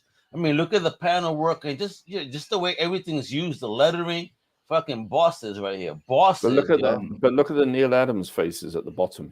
Yeah, yo. And I mean, and it's a line of faces. You got that close up, the reaction, that profile with the fist coming out of nowhere. And the negative space is great. In the first panel, you see him, in this case, maybe wrapped in his astral form, but it's breaking the structure of the panels as he crosses, as he spirals through them. Yeah. And where does it come? It comes down to this big, white, empty, negative space panel with his hand right there. Yeah, I love it. But also the panel above it, panel it's very much a Steve Ditko panel. Yeah. Oh my God, the silver dagger. There you go. I mean, I still have that issue. That should be either your name or my name based on our beards, Dr. G. The silver dagger. This is all when I went to India. I don't really get a lot of good beard, but I went to India and everybody had facial hair, and I was like, well, I'll just I just never cut it off. I'm like, I'll just. You got the soul patch, bro. You got the soul patch. But look how metal the font is. Even the silver dagger even gets its own metal font here. This is so cool. This is the 70s. I love it. I mean, I love it. And what is a silver dagger? I mean, again, if we're talking about the mystic arts, you're talking about the agape. You're talking about the sword, if you're talking about it that way. And what is the sword? The sword is representative of the mental plane that wants to take control, to have a harsh, strong reality, wants to cut to the chase, wants to make sure that it can enforce its power. And there he is embodied as a silver dagger. Hey, and those are very Ditko hands, by the way. on Oh, Doctor yeah. Strange there. And look Oh, at the yes! coloring. Oh God, gorgeous. Jesus fuck, bro. Look at this. Steve Engard, Frank Brunner, Dick Giordano. I mean, And the what's Orzechowski lettering and the Tom Orzechowski. Orzechowski. Big shout Manlow out on to the color. Tom. You got Bill Manlow on color. No, man? that's not Bill Mantlo. That's his No? wife. His Yeah, wife. it's his wife. Yeah. The lady Yeah. Manlow. Oh, Big legend. shout out to Tom Orzechowski, one of the definitive what letterers Thomas? of the Yeah. of this era. Yeah. Man, that is his beautiful. X-Men lettering was wonderful. Yeah, let me tell you, I had the pleasure of speaking to Janice Chang not too long ago, and she schooled me on lettering, yo. Let me tell you, like she schooled me, yo, legend too. So hopefully we could talk about her one day too, because just as the woman, about women in the field. I would love to do an international Comic Crusaders about that. There's I would say that this- great female artists. There's some great female artists in the 40s. Oh yeah, absolutely. This is pretty much Brenner at his best. I mean, Oh my God, look at this Yeah. work, yo. Look at this work. Bro, look at the definition in panel 3. But it's quite heavily the Dick Giordano rendering on this. yeah, I would say that this is Dick Giordano embellishing Frank Brunner. Oh not just shit, you inking. think so? Okay. Yeah. nice. It's And a- in there's terms so of much just the this is language, here, very there's some very Okay. Dick Giordano feel. So do you agree, Dr. G? Because you and Dave V have been in the business for a minute. So do you agree with that? Dave, we've had this conversation before. There are certain inkers. Some, of course, take over the art, the rendering. I mean, I love John Toddleman.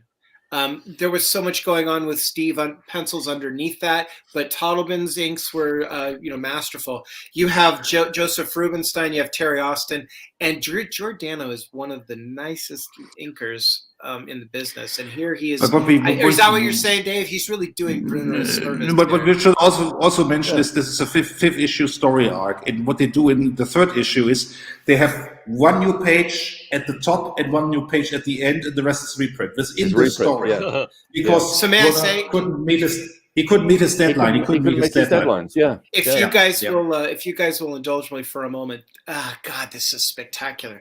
So the first panel, you see she's in the subordinate role. He's approaching her from his feet. So in effect, you have someone who's immersed in an earthy, sword-based kind of idea of the root chakra, looking down upon her, the source of this Shakti energy. You can see her weariness. Where in the third panel, as you were mentioning, Al, where does he approach her? His fist is at her third eye. He says to her, "Listen to me," and what comes out of her is "curse you." She's heard him, and she's responded to his command with a curse. Now, in the very next panel, now he's literally above her, looking to drain her energy, and there again they emphasize that subordinate role. So here he is in the foreground, all eyes, all grasping, all masculine insistence on power that he's going to draw from her. And I would posit to you, see where the story goes, he has no idea what he's dealing with. He has no way to wield the power that she represents to him. All he knows is how. There you go. And look what she's doing. I mean, they have to bring Doctor Strange in, but still, it's she who breaks loose.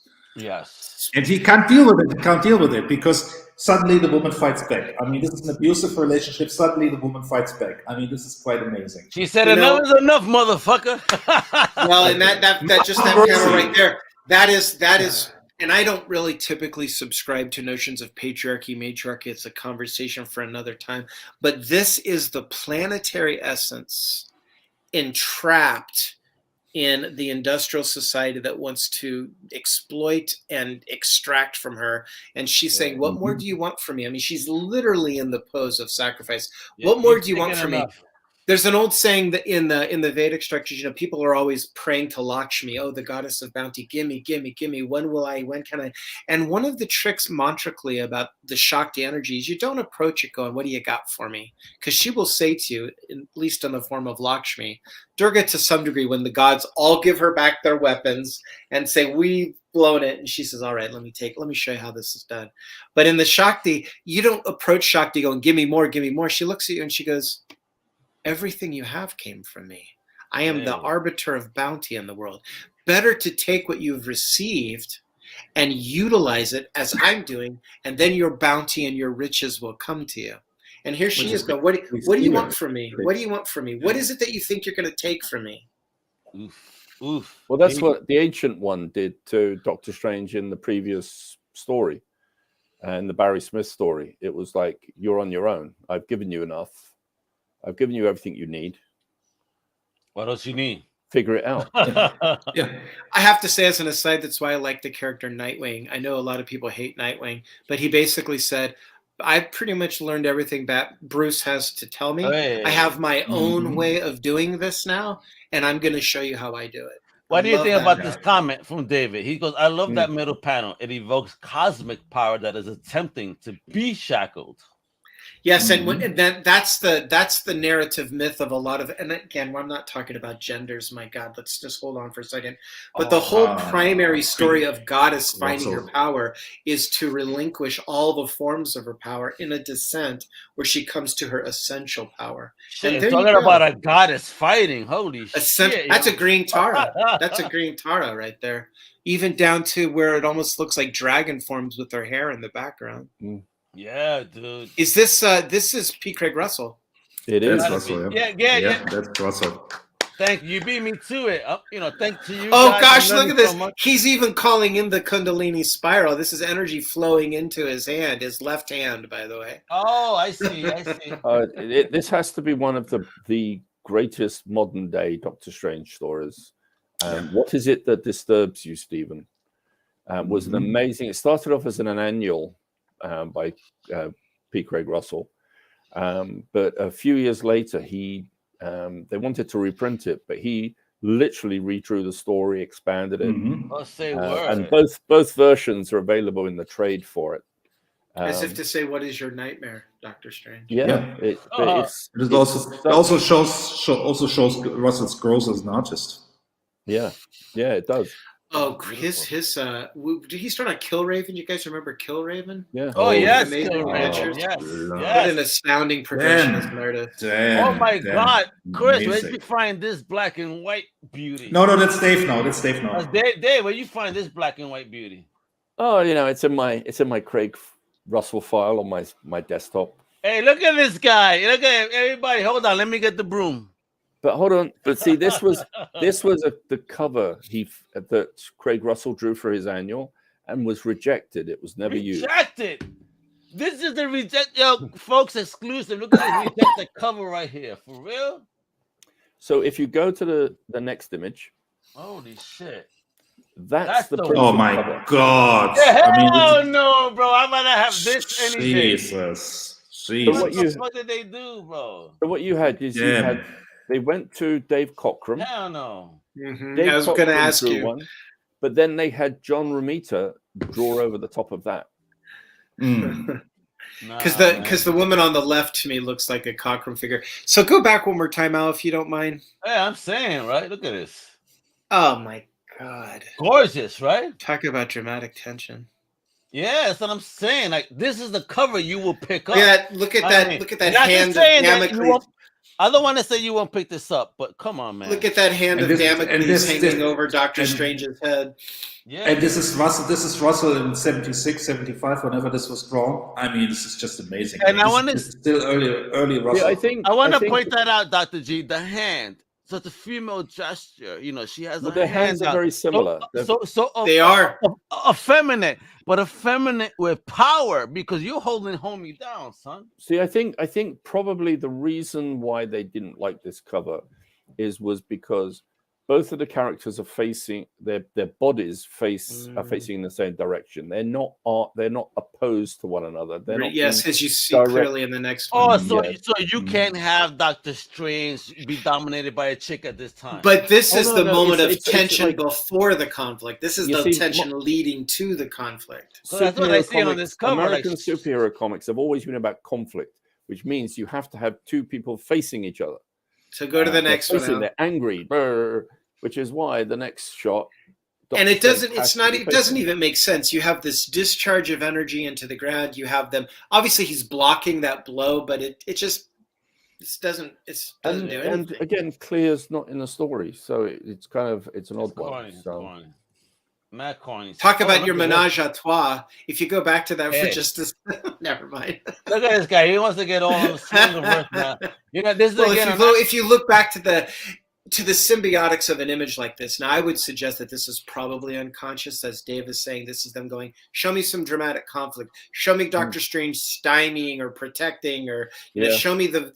But if you look at the semiotics of this, not only does it not make a lot of sense, but it creates up a classic conundrum between Doctor Strange and his dark and light animus, if you will. Yeah. Anima. And then look at this. So this is one of the pages from the original annual that was done. Okay. And what's interesting is that, as well for the time, is that Craig must have inked it all, and the lettering must have all been on overlays, because there's no lettering on this page, which was very unusual for the time.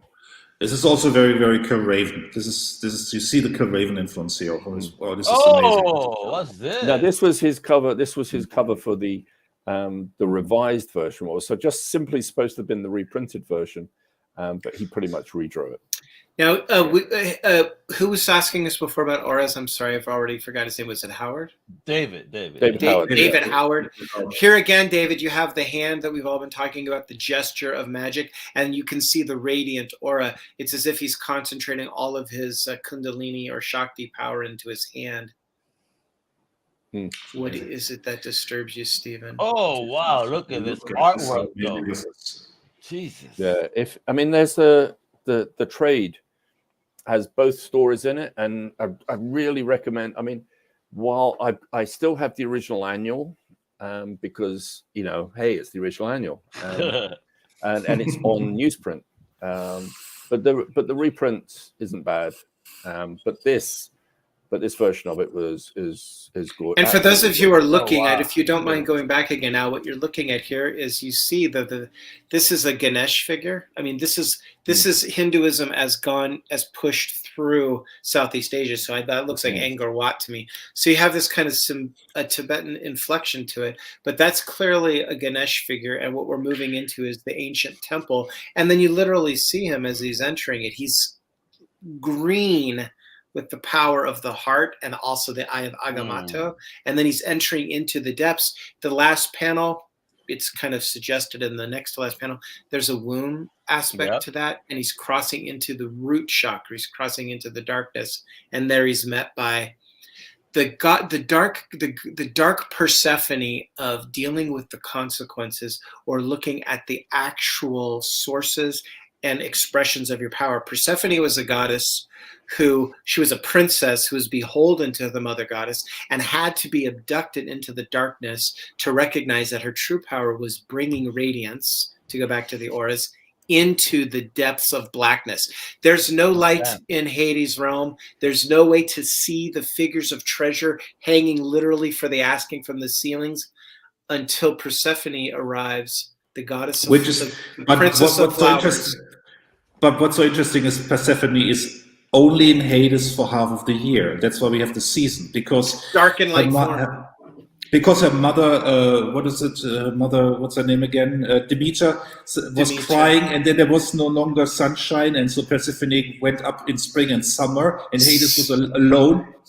So by her choice. Story. So Al, if you'll humor me, flip back a little bit, flip back, stop, and there they are. You have one more forward. There you have it. There you have the dark and the light of the goddess in her dark form trying to exhibit her power, and then the goddess in her emergent form trying to be the bounty giver again. Spring and winter. Beautiful. In effect. You guys are so fucking deep, man. I'm about to go to church after this episode. Oh yeah, let's talk about Mary Magdalene. Hang on a second. Who wrote this? Did Russell write Craig Russell? Yeah, did he write now, and there you go, Chris, because P. Craig Russell is steeped in esoteric and occultist imagery. One of the reasons he wanted to do a version of the magic flute, because it's steeped in Masonic expressions of this kind of archetypal imagery. Craig Russell is really deeply into the mythic narrative. But hold on a second. This image of nightmares, once again, very, very reminiscent of Neil Gaiman's Sandman. Dead on. Yes. Oh, absolutely. Look at that. This whole imagery, that whole scenery. But again, Oh Pete my Craig, God, crazy, such bro. Look at it. gorgeous. Isn't this gorgeous? Isn't it? Beautiful. Isn't it? I mean, yo, man, they don't make comics like this no more. For not trying to diss the new creators, but it's like, yo, man, please follow. And I know we've emphasized it a lot, but it seems like we always get to the penultimate, the lower left panel is these gorgeous. If you go back one, yeah, I mean, look at portraits, that. these gorgeous portraits of the master. Demons of the Dark. Bruner had What's going one. on here, right? And Craig Russell also was a master of the hand gestures. Like it was no just simple, like just in that third panel again, just that sort of the way the hands up. Yeah, I mean, yeah, he's like this and just chilling. Like, yo, shit, what's popping here, yo? Well, they call that yantra. They call that mudra in the Vedic system, where you're basically conducting energy based on your different nadis, your different energetic channels. And I like that they gave him the yellow gloves in the Marvel universe in that cameo scene in what was that at the end of one movie? He had the yellow gloves. As per Grant Morrison, comics are just for kids. You said it, David, just for kids, man. Well, see, that's the beauty of illustration. Generally speaking, we have all these statues and icons and images all over us, but do we see what's inside them? Do we see what's actually presented there? Yeah, so, like absolutely. for instance, this is just an image of Doctor Strange conjuring up his imagery, or this is an image of Doctor Strange coming into his solar power, bringing it up through the roots in a position of samadhi. I mean, he's in a position of actual yogic contemplation. Yeah. He's a yogi, man. See, the classic cover we've seen before that has been reprinted or remade. Yeah, see, this was Marshall Rogers' version of the classic Fantastic Four cover, but when we find out that Doctor Strange was actually there at the time. The Fantastic Four being the lower four chakras, if you really want to get down into. I mean, this stuff is. I mean, you can look at the Thing as being the Muladhara chakra, the rock, the basis, the anchor, the stone around which the Kundalini energy is wrapped. You could look at as Mr. Fantastic as that Kundal energy wanting to stretch and rise. Obviously, Johnny Storm in that instance, the Human Torch, would be the instigation of that flame through the solar plexus. I mean, those are the lower four chakras, writ small for us to look at. The interesting thing about this one with Marshall Rogers was I loved his artwork. It's like you look at the previous cover and you think like he's perfect for this. He's like, it's that Jim Starlin, it's that everything you'd want. Oh. Look at the hands. But in fact, the run was it was good. It was a solid run, but it was more treating him like a superhero. It was more a Marvel version of Doctor Strange. And it's a shame because I think Marshall Rogers is such an amazing artist. Yes, agreed. So and again, you have to ask what Englehart was up against. He ran into trouble with Captain America as well about what they'd let him do. Yeah, but that's still Englehart here writing? I'm not sure. I think it might have actually been Roger Stern. I think so. I think, I'm sorry, you're right. In terms of Doctor Strange, yeah. And check out this cover, man, over here. Don't get me wrong, Roger Stern wrote a solid run on Doctor Strange. He wrote the Marshall Rogers one, I believe, all of his, but he also wrote the Paul Smith run as well. Mm-hmm. Paul Smith but it's also, I mean, we were looking here changing tastes also. I mean, what Englehart was doing in the early 70s was no longer flying in the mid 70s, late 70s. This is a different time now. Yeah, beginning a new era of greatness. I mean, they're trying to say to people, hey, we're back on the game here. Mm-hmm. I love Clea's heels.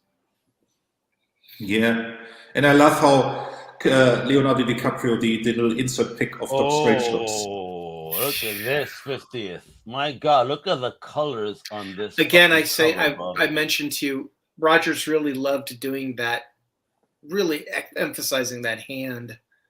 That mudra of that particular mudra. And why with the leopard spots? I mean, That's the energy in his hands. Okay. Well, that goes back to Ditko. Ditko, yeah. In fact, people have sometimes used them and not used them. That's a great mind blown. Look, Greg is about to go to his long boxes after this show and just start. I know. I have to say, It's funny. It's funny to be with you guys and look back in retrospect. When I was really a super fan in my early years, God, I love Marshall Rogers artwork. Yeah, look at this. I mean, this is beautiful, bro. Look at this. I picked this shit up just for the cover. I'm not the biggest Doctor Strange fan, but I am a fan of art. And when I would see this, okay, this goes into my collection because it's gorgeous. Well, Yeah, again, again, it's it's a interesting good because run. I don't think these things are coincidental. If you look back on that page, is that the mask of Clea? And it's green. It's at his heart Oh, chakra. yes, it is. So some people say green is the color of magic. Some people want to say blue, but green is the color of the heart, and the heart is where the 4 lower chakras we were talking about start to integrate, so that you can come into really the mantric expression, the conjuring expression of your true mastery. And here again, there's her face being kind of the key to that for him. Yeah.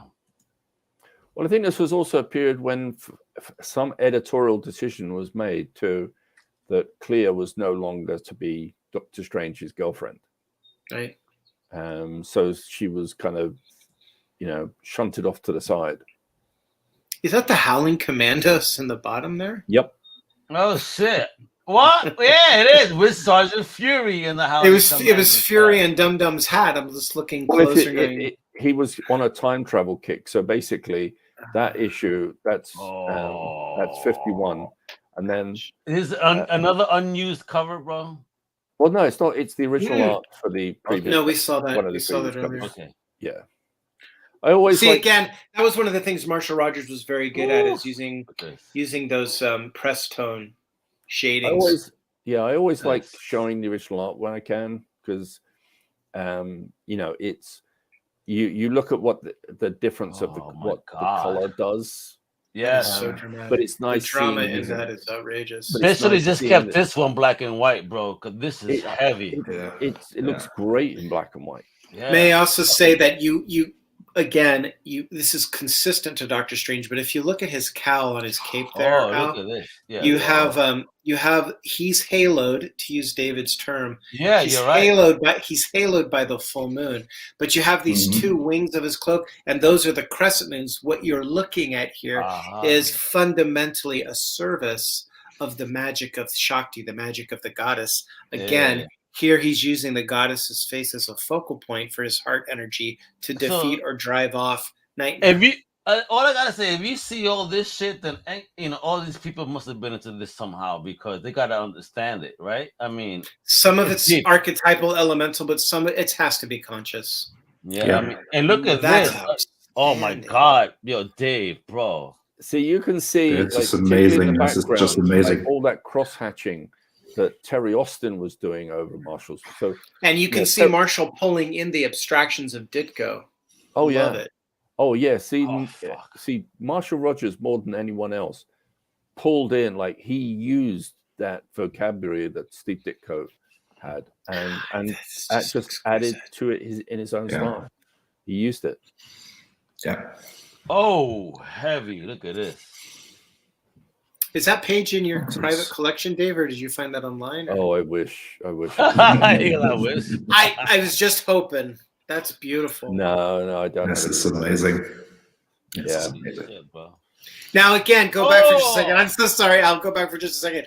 Again, you have the malign force, which is almost faceless. It's almost anonymous, even though it's a concentration of ego, and it's looking for expression. And what is the most iconic mask of this energy in our realm?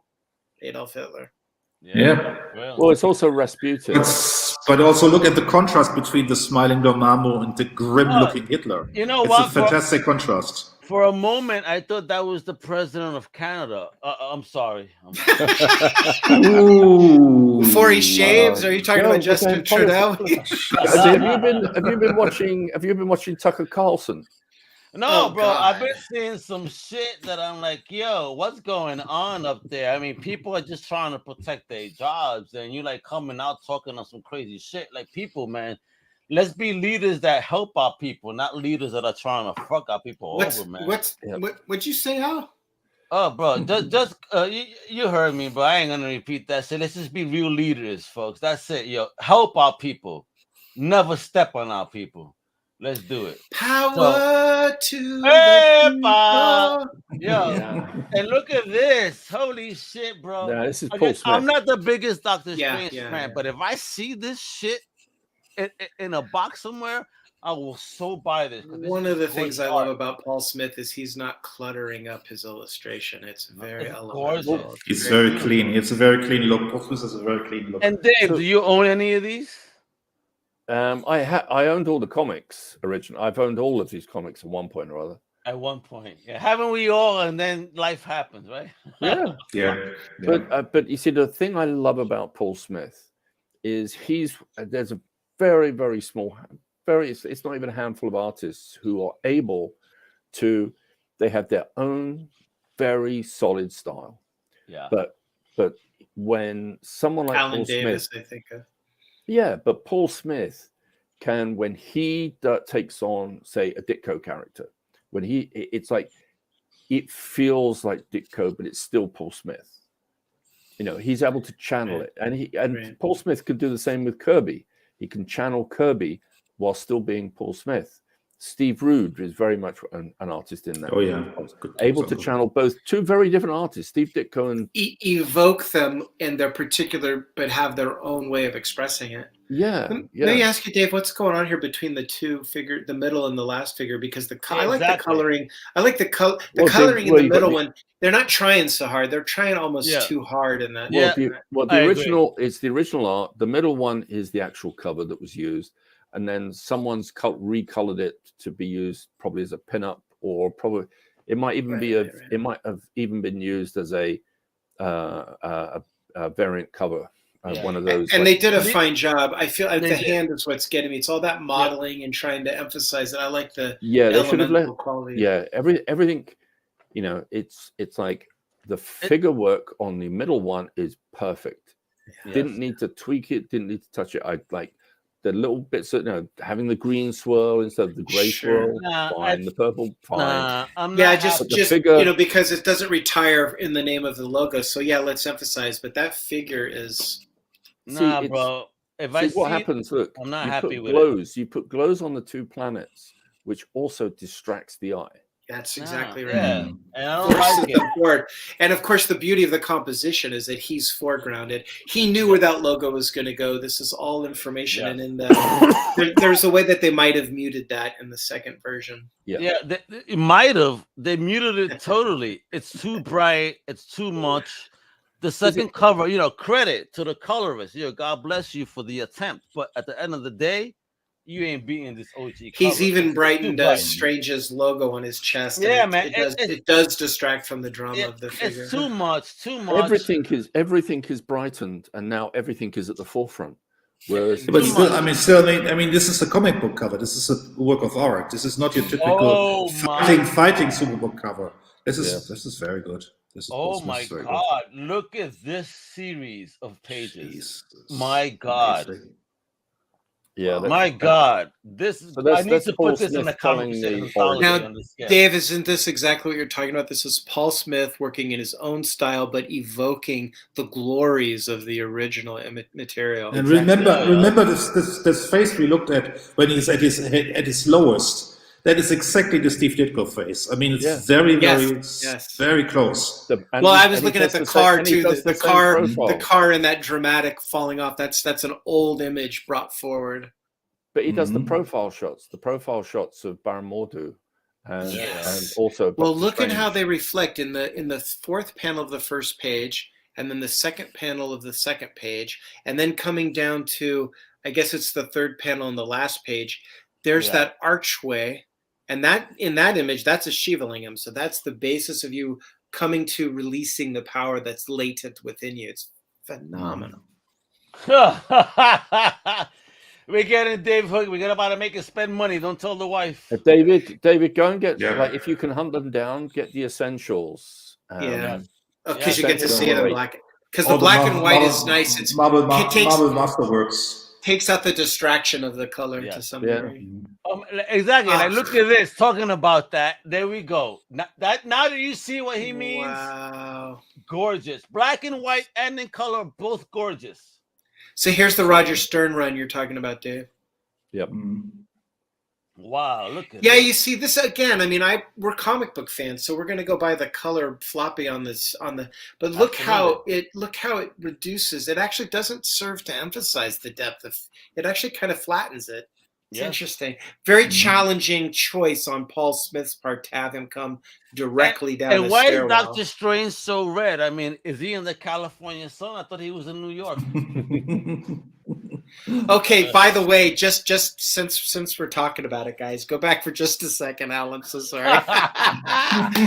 Here is Doctor Strange coming into his essential authority. This is a figure of the Hierophant. Not only do you have the sigil above him, which is the easily recognizable symbol of a sigil of Doctor Strange, coming straight down the middle path. So he has come out of the field of opposites.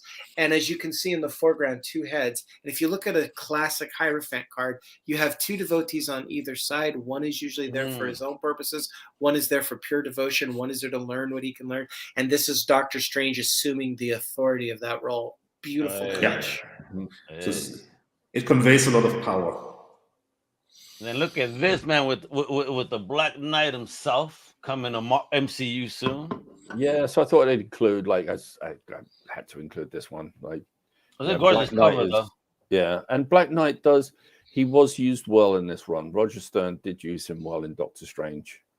Yeah, I mean, Black Knight, I'm not the biggest fan of, to be honest, but I could understand his value and his story. Pretty cool, Well, I think the problem is that, in the late 60s, early 70s, when the stories when Black Knight first appeared in the Avengers, and it was fine. It's a comic, but the idea of someone in modern day walking around in a sort of cosplaying. Yeah. Hey, at least he's not flying on a Pegasus like the Shining Knight. From now on, the Black Knight is Dave Elliott. I could see Dave Elliott in the UK riding around on a horse with the sword, and he's doing his thing. I think this is what Alan Moore did so well. You look at a character, as Dave is saying, like the Black Knight walking around Manhattan. Ooh. This is an anachronistic image. What are the implications of that? That's a wonderful pose of Doctor Strange. Very challenging. You don't usually see them in severe profile like that, but look at the dynamism of that figure. I'm about to kick your ass, motherfucker. Who do you think you are? And then look at this, though. I mean, he got homie trapped. Like, I'm done, bro. I got you now. So I'm going to talk to David again. David, we're talking about auras, and we're talking about circles as symbols of completion. There's the eyes all around that. Here is Baron Mordo captured in the contradictions of his own use of this power. Well, the circle is also it's a great way of entrapment. It's containment. Absolutely. Yeah. The being there, he's trapped, and it's literally like you've just imagined that, like, the next scene would probably be the bell dropping down and him being sealed in there, and that's it. And I'd love to read the story, because what's the basis of this? This wasn't actually done for a story. This is actually a commission that was done. I love how you have his cape. You can see the line, again, in the sigilistic aspect. The line of his cape is the same color, and is feeding that. So here's Mordo, who could be a radiance of this energy. His energy has to be contained, and it's turned against him. He's not radiant. He doesn't have an aura. He's trapped in the aura. He's not dealing with the dharmic uses of the power. He's using with the dark use of the power. And Strange takes him out. Puts you in a bell jar.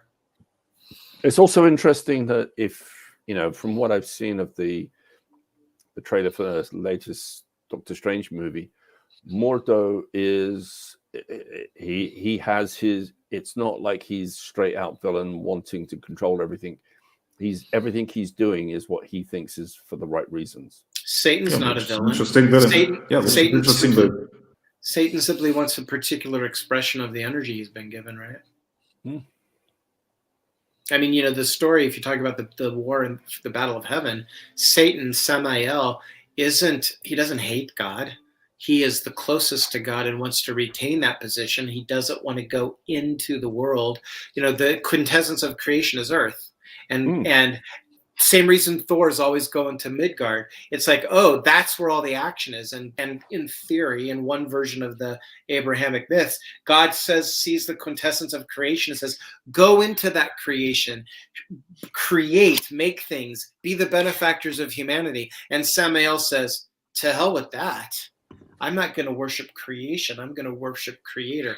War in heaven. That's why the interesting quote unquote villains are the heroes of their own stories.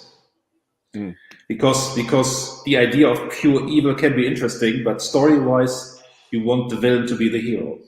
Wasn't Sauron really just trying to reclaim the Silmaril? Exactly. That was the gift to his master from the deal that Feanor created with the Absolutely. Absolutely. It's all a matter of perspective. Cover right here. Jeez, look at this. Talk about the coloring on this one, Al. What's going on for you with the coloring on this one? I'm digging this one though, because I love how Claire is in front. You know what I mean? Being held, and they're both kicking ass, but he's holding her, letting her, like, yo, or like, yo, you're the boss. You handle this shit. I'm gonna hold you. I got you, girl. You know what I mean? It's just gorgeous. This is a beautiful piece of art. He's using his left hand to empower her ovaries. Yeah. Oh shit. That's not a sexist remark. I'm just saying. No. But I'm saying though, no, it is powerful. Well, that's the same idea I had. He let his power go through her. They're perfect symbiosis. His left-handed power significantly. Mm-hmm. I think the coloring kind of fights the composition here. Just not for me, not too much as opposed to the other one. I like this. This one looks more like a pinup than a cover, which it's it may sexy well to the have eye. Yeah, it's sexy to the eye. I dig it. Oh, wow! This was a commission. This is a commission, and again, it's look at the pose on Spider-Man. Great, like it has a very much. This piece has a very Ditko vibe. Very Ditko. And they met. They were the Spider-Man Annual number 2. They had a big adventure together. I love how the sewer lid is reflecting of Doctor Strange's sigil. Isn't that a sewer? That's very cool. Or it could just be the shadow of the window on the ground. Hey, sure, but very nice. Yo, if you go to the next one. Oh my gosh! That's Captain Atom. How did that happen? Captain Atom. How did that happen? Well, it was commissioned. These are commissioned. Oh, I got you. Paul Smith. Paul Smith does more commissions than he does any comic work now. I'm not even sure what he does now. I know he got back into because he came from animation. I think he got back into animation again. Is this him inking himself? Oh yeah. No, he does commission work. So. And there's some really beautiful commissions that have been done. There's several actually with Doctor Strange and Spider-Man and Captain Ant. Actually, I think I've got one on my hard drive somewhere with Blue Beetle as well. Oh wow! I'd like to get Paul Smith to do a triptych of Mr. A, The Question, and Rorschach. And what is this? I mean, look at this rounded panels too. I love it. It's a flashback. It's a flashback. Beautiful. Look at that. But it's the idea that like this page is just like, that's Doctor Strange and Clea walking off together and arm in arm. Where did Chris go? Chris has appeared on us, folks. Oh, he's had enough. He's like, we're 2 hours in. I'm gone. Yeah, but are we 2 hours already? Boy, we burned through that one. Oh, look at that. My wife walked back here from the front of the house when she heard that empowering ovaries remark. She had that look and had to see what. What'd she say about it? Dave, what was the comment? Again, from a tantric standpoint, let me clarify. From a tantric standpoint, that's not him bringing her power out of her. That's him returning some of his power with his left hand to her so that they can focus on whatever they were attacking, that Dormammu octopus. Yeah, there goes Dr. Greg B with the broom, cleaning up that mess real quick. Make sure that David could go to sleep tonight in peace and not on the sofa. Yeah. Yeah. What sort of show are you watching? What a perfect show today. Great one. No, bro. Let me tell you. Nice images, gentlemen. Nice images. Bro, that's Chris. Great commentary, Dr. G. Great. Yeah, bro. Yo, bro. you got me thinking on this whole higher level now. I need to start getting into my tantric stuff and finding my center. I really wish I had my tarot cards really grabbable, because that Hierophant image of Doctor Strange was wild, wasn't it? Gorgeous shit, yo. I mean, again, but it's great nice. art, It's great nice art. when people that were really into sort of that imagery and that background started putting it into Doctor Strange. And I think that there's probably a lot of people who went off who discovered different things about themselves. Yeah, David. He got his Thanks for service watching. today. He got his service. Thanks for watching. Today. Yeah, you learned a lot today. So let's just end it right then. If you're in church, God bless you. To you and your peers, everybody. This Reverend Mega over here. Dr. G. I don't know what you would consider yourself, and everybody here, but whatever, bro. I mean, this is the Church of International Comic Crusaders. I'll answer that question real quick. I will be hearing your confessions. I do a lot of presentations on God forms, and people love to come up to me and go, "Awesome, do you believe in God?" To which I reply, "Of course I believe in you." "Oh, but which God? Which God?" So I consider myself, this is in honor of Doctor Strange, I'm an amalgamistic. I amalgamate mystic forms, mystical traditions, archetypal narratives, so that we can have these, enjoy what we're looking at. Hell yeah, bro. I get you, man. And you definitely have me seeing this through different eyes today. All of you. Thank you, bro, for again, giving me some shit to spend money on. I love it. My wife. And I thank Dave and Chris for showing us that Ditko set this up with this beautiful DNA. But it's just there's been a lot of people who've responded, who've risen to the occasion of Doctor Strange. It's about the legend, man. Respect.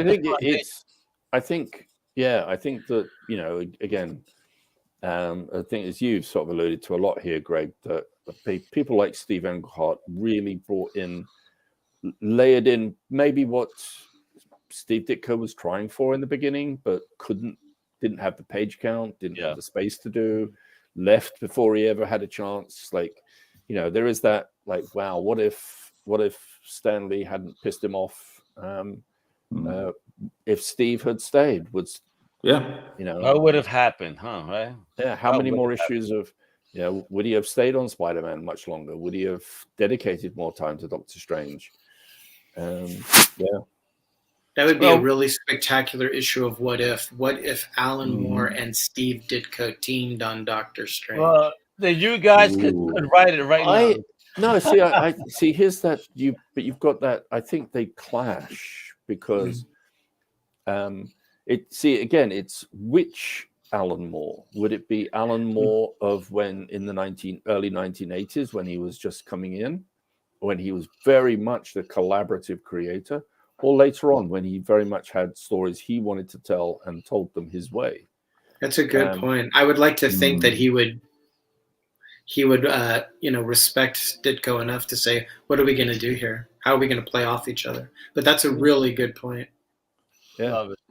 Love it, guys. And what period of Steve Ditko's life would it have been? It would have, again, like if you'd said to Steve Ditko, even in the 80s, we'd like you to work with Alan Moore on a 12-issue Doctor Strange maxi series. He'd probably say no, just on the basis of returning to Doctor Strange. It was he didn't want to go. He didn't go back to Spider-Man. He didn't go back to Doctor Strange at all. I will say on the behalf of that idea, that's the beauty of the notion of fantasy and the multiverse, is that we can imagine it in our minds. Oh, absolutely. In a perfect configuration. Those are good points. Absolutely. It's hard to imagine Ditko wanting to ever work for Marvel for any purpose. Truth. Oh no, don't forget, he might have been able to meet Alan Moore. He did work for Marvel again. I like Steve Ditko's work on both ROM and Micronauts. I think I love the fact that Craig Russell did such an amazing job working with Steve Ditko. Those issues of ROM are absolutely stunning. And I just wish that someone like Craig Russell had inked his Micronaut stories. Yeah. But he didn't. So other things to talk about too, Micronauts and all these other amazing little books and everything that came out in between. This is what we do at International Comic Crusaders. So I hope you guys enjoyed the conversation today about Ditko. Want to big thanks to my homies here, Dave Elliott, Chris Buse, Dr. G. You know what I mean? You guys rock. Folks, you know what to do, yo. You got to follow us everywhere on ICC. We're everywhere. International Comic Crusaders. Check out comiccrusaders.com. Check out undercovercapes.com. Check out the podcast we got. We even have a new indie comics podcast called Think Indie podcast, where, they only celebrate independent comics. So, again, this is what we do here at Comic Crew. So, Dave and everyone, it was Dave, it was Billy, and everyone else that was too shy to comment. Thank you for tuning in. Hasta la próxima, mi gente. Much love, bro. Hasta la próxima. Bye. Chris and Dave. Bye, guys. Dave, fantastic. Al, you're the best, man. You're Great the one. best, Al. Great one. Yeah, let's do it. Hasta la próxima.